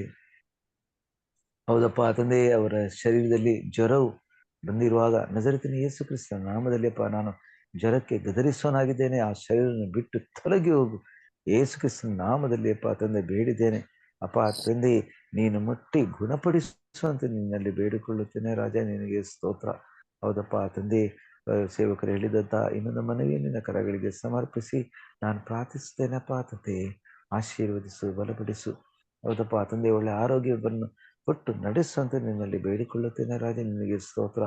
ನಾವು ನೋಡ್ತಾ ಇದ್ದೇವಪ್ಪ ತಂದೆ, ವೈನಾಡಲ್ಲಿ ಹೌದಪ್ಪ, ಅದು ಎಷ್ಟೋ ಮನೆಗಳು, ಅದು ಎಷ್ಟೋ ಜನರಪ್ಪ ತಂದೆ ಆ ದಿವಸವನ್ನು ನೋಡದೆ ಹೋದರಪ್ಪ ತಂದೆ.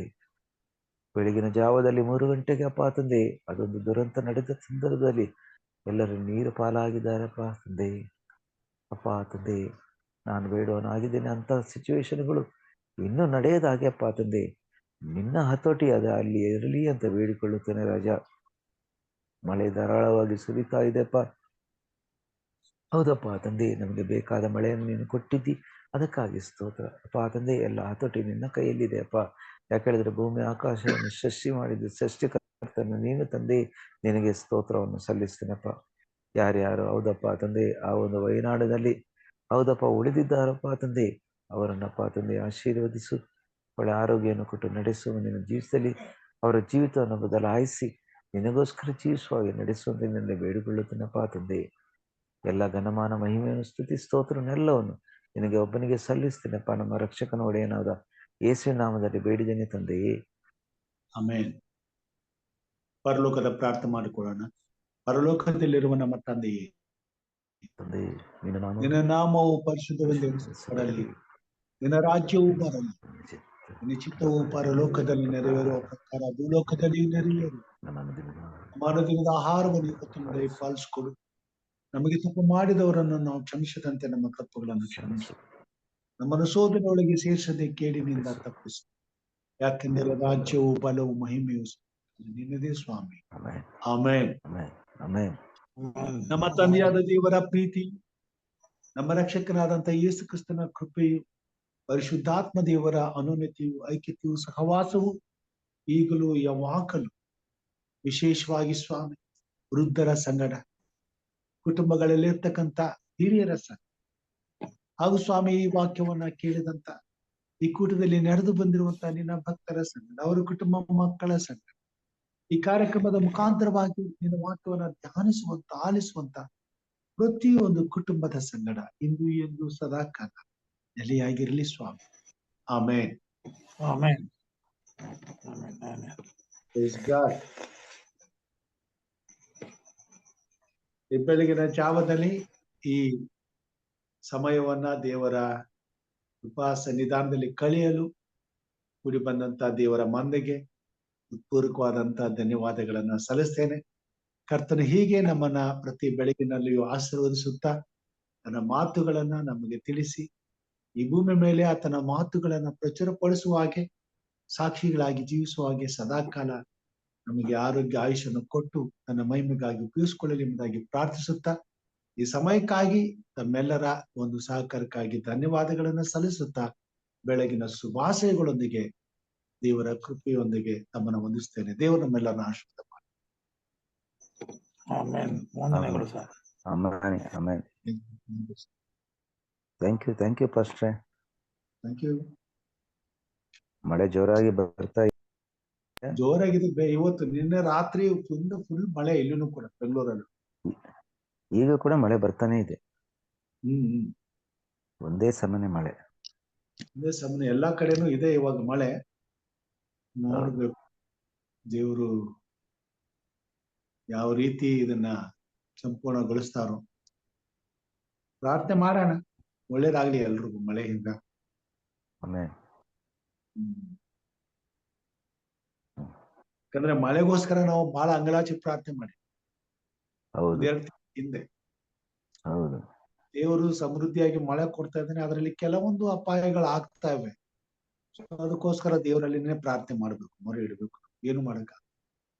ಹೌದು.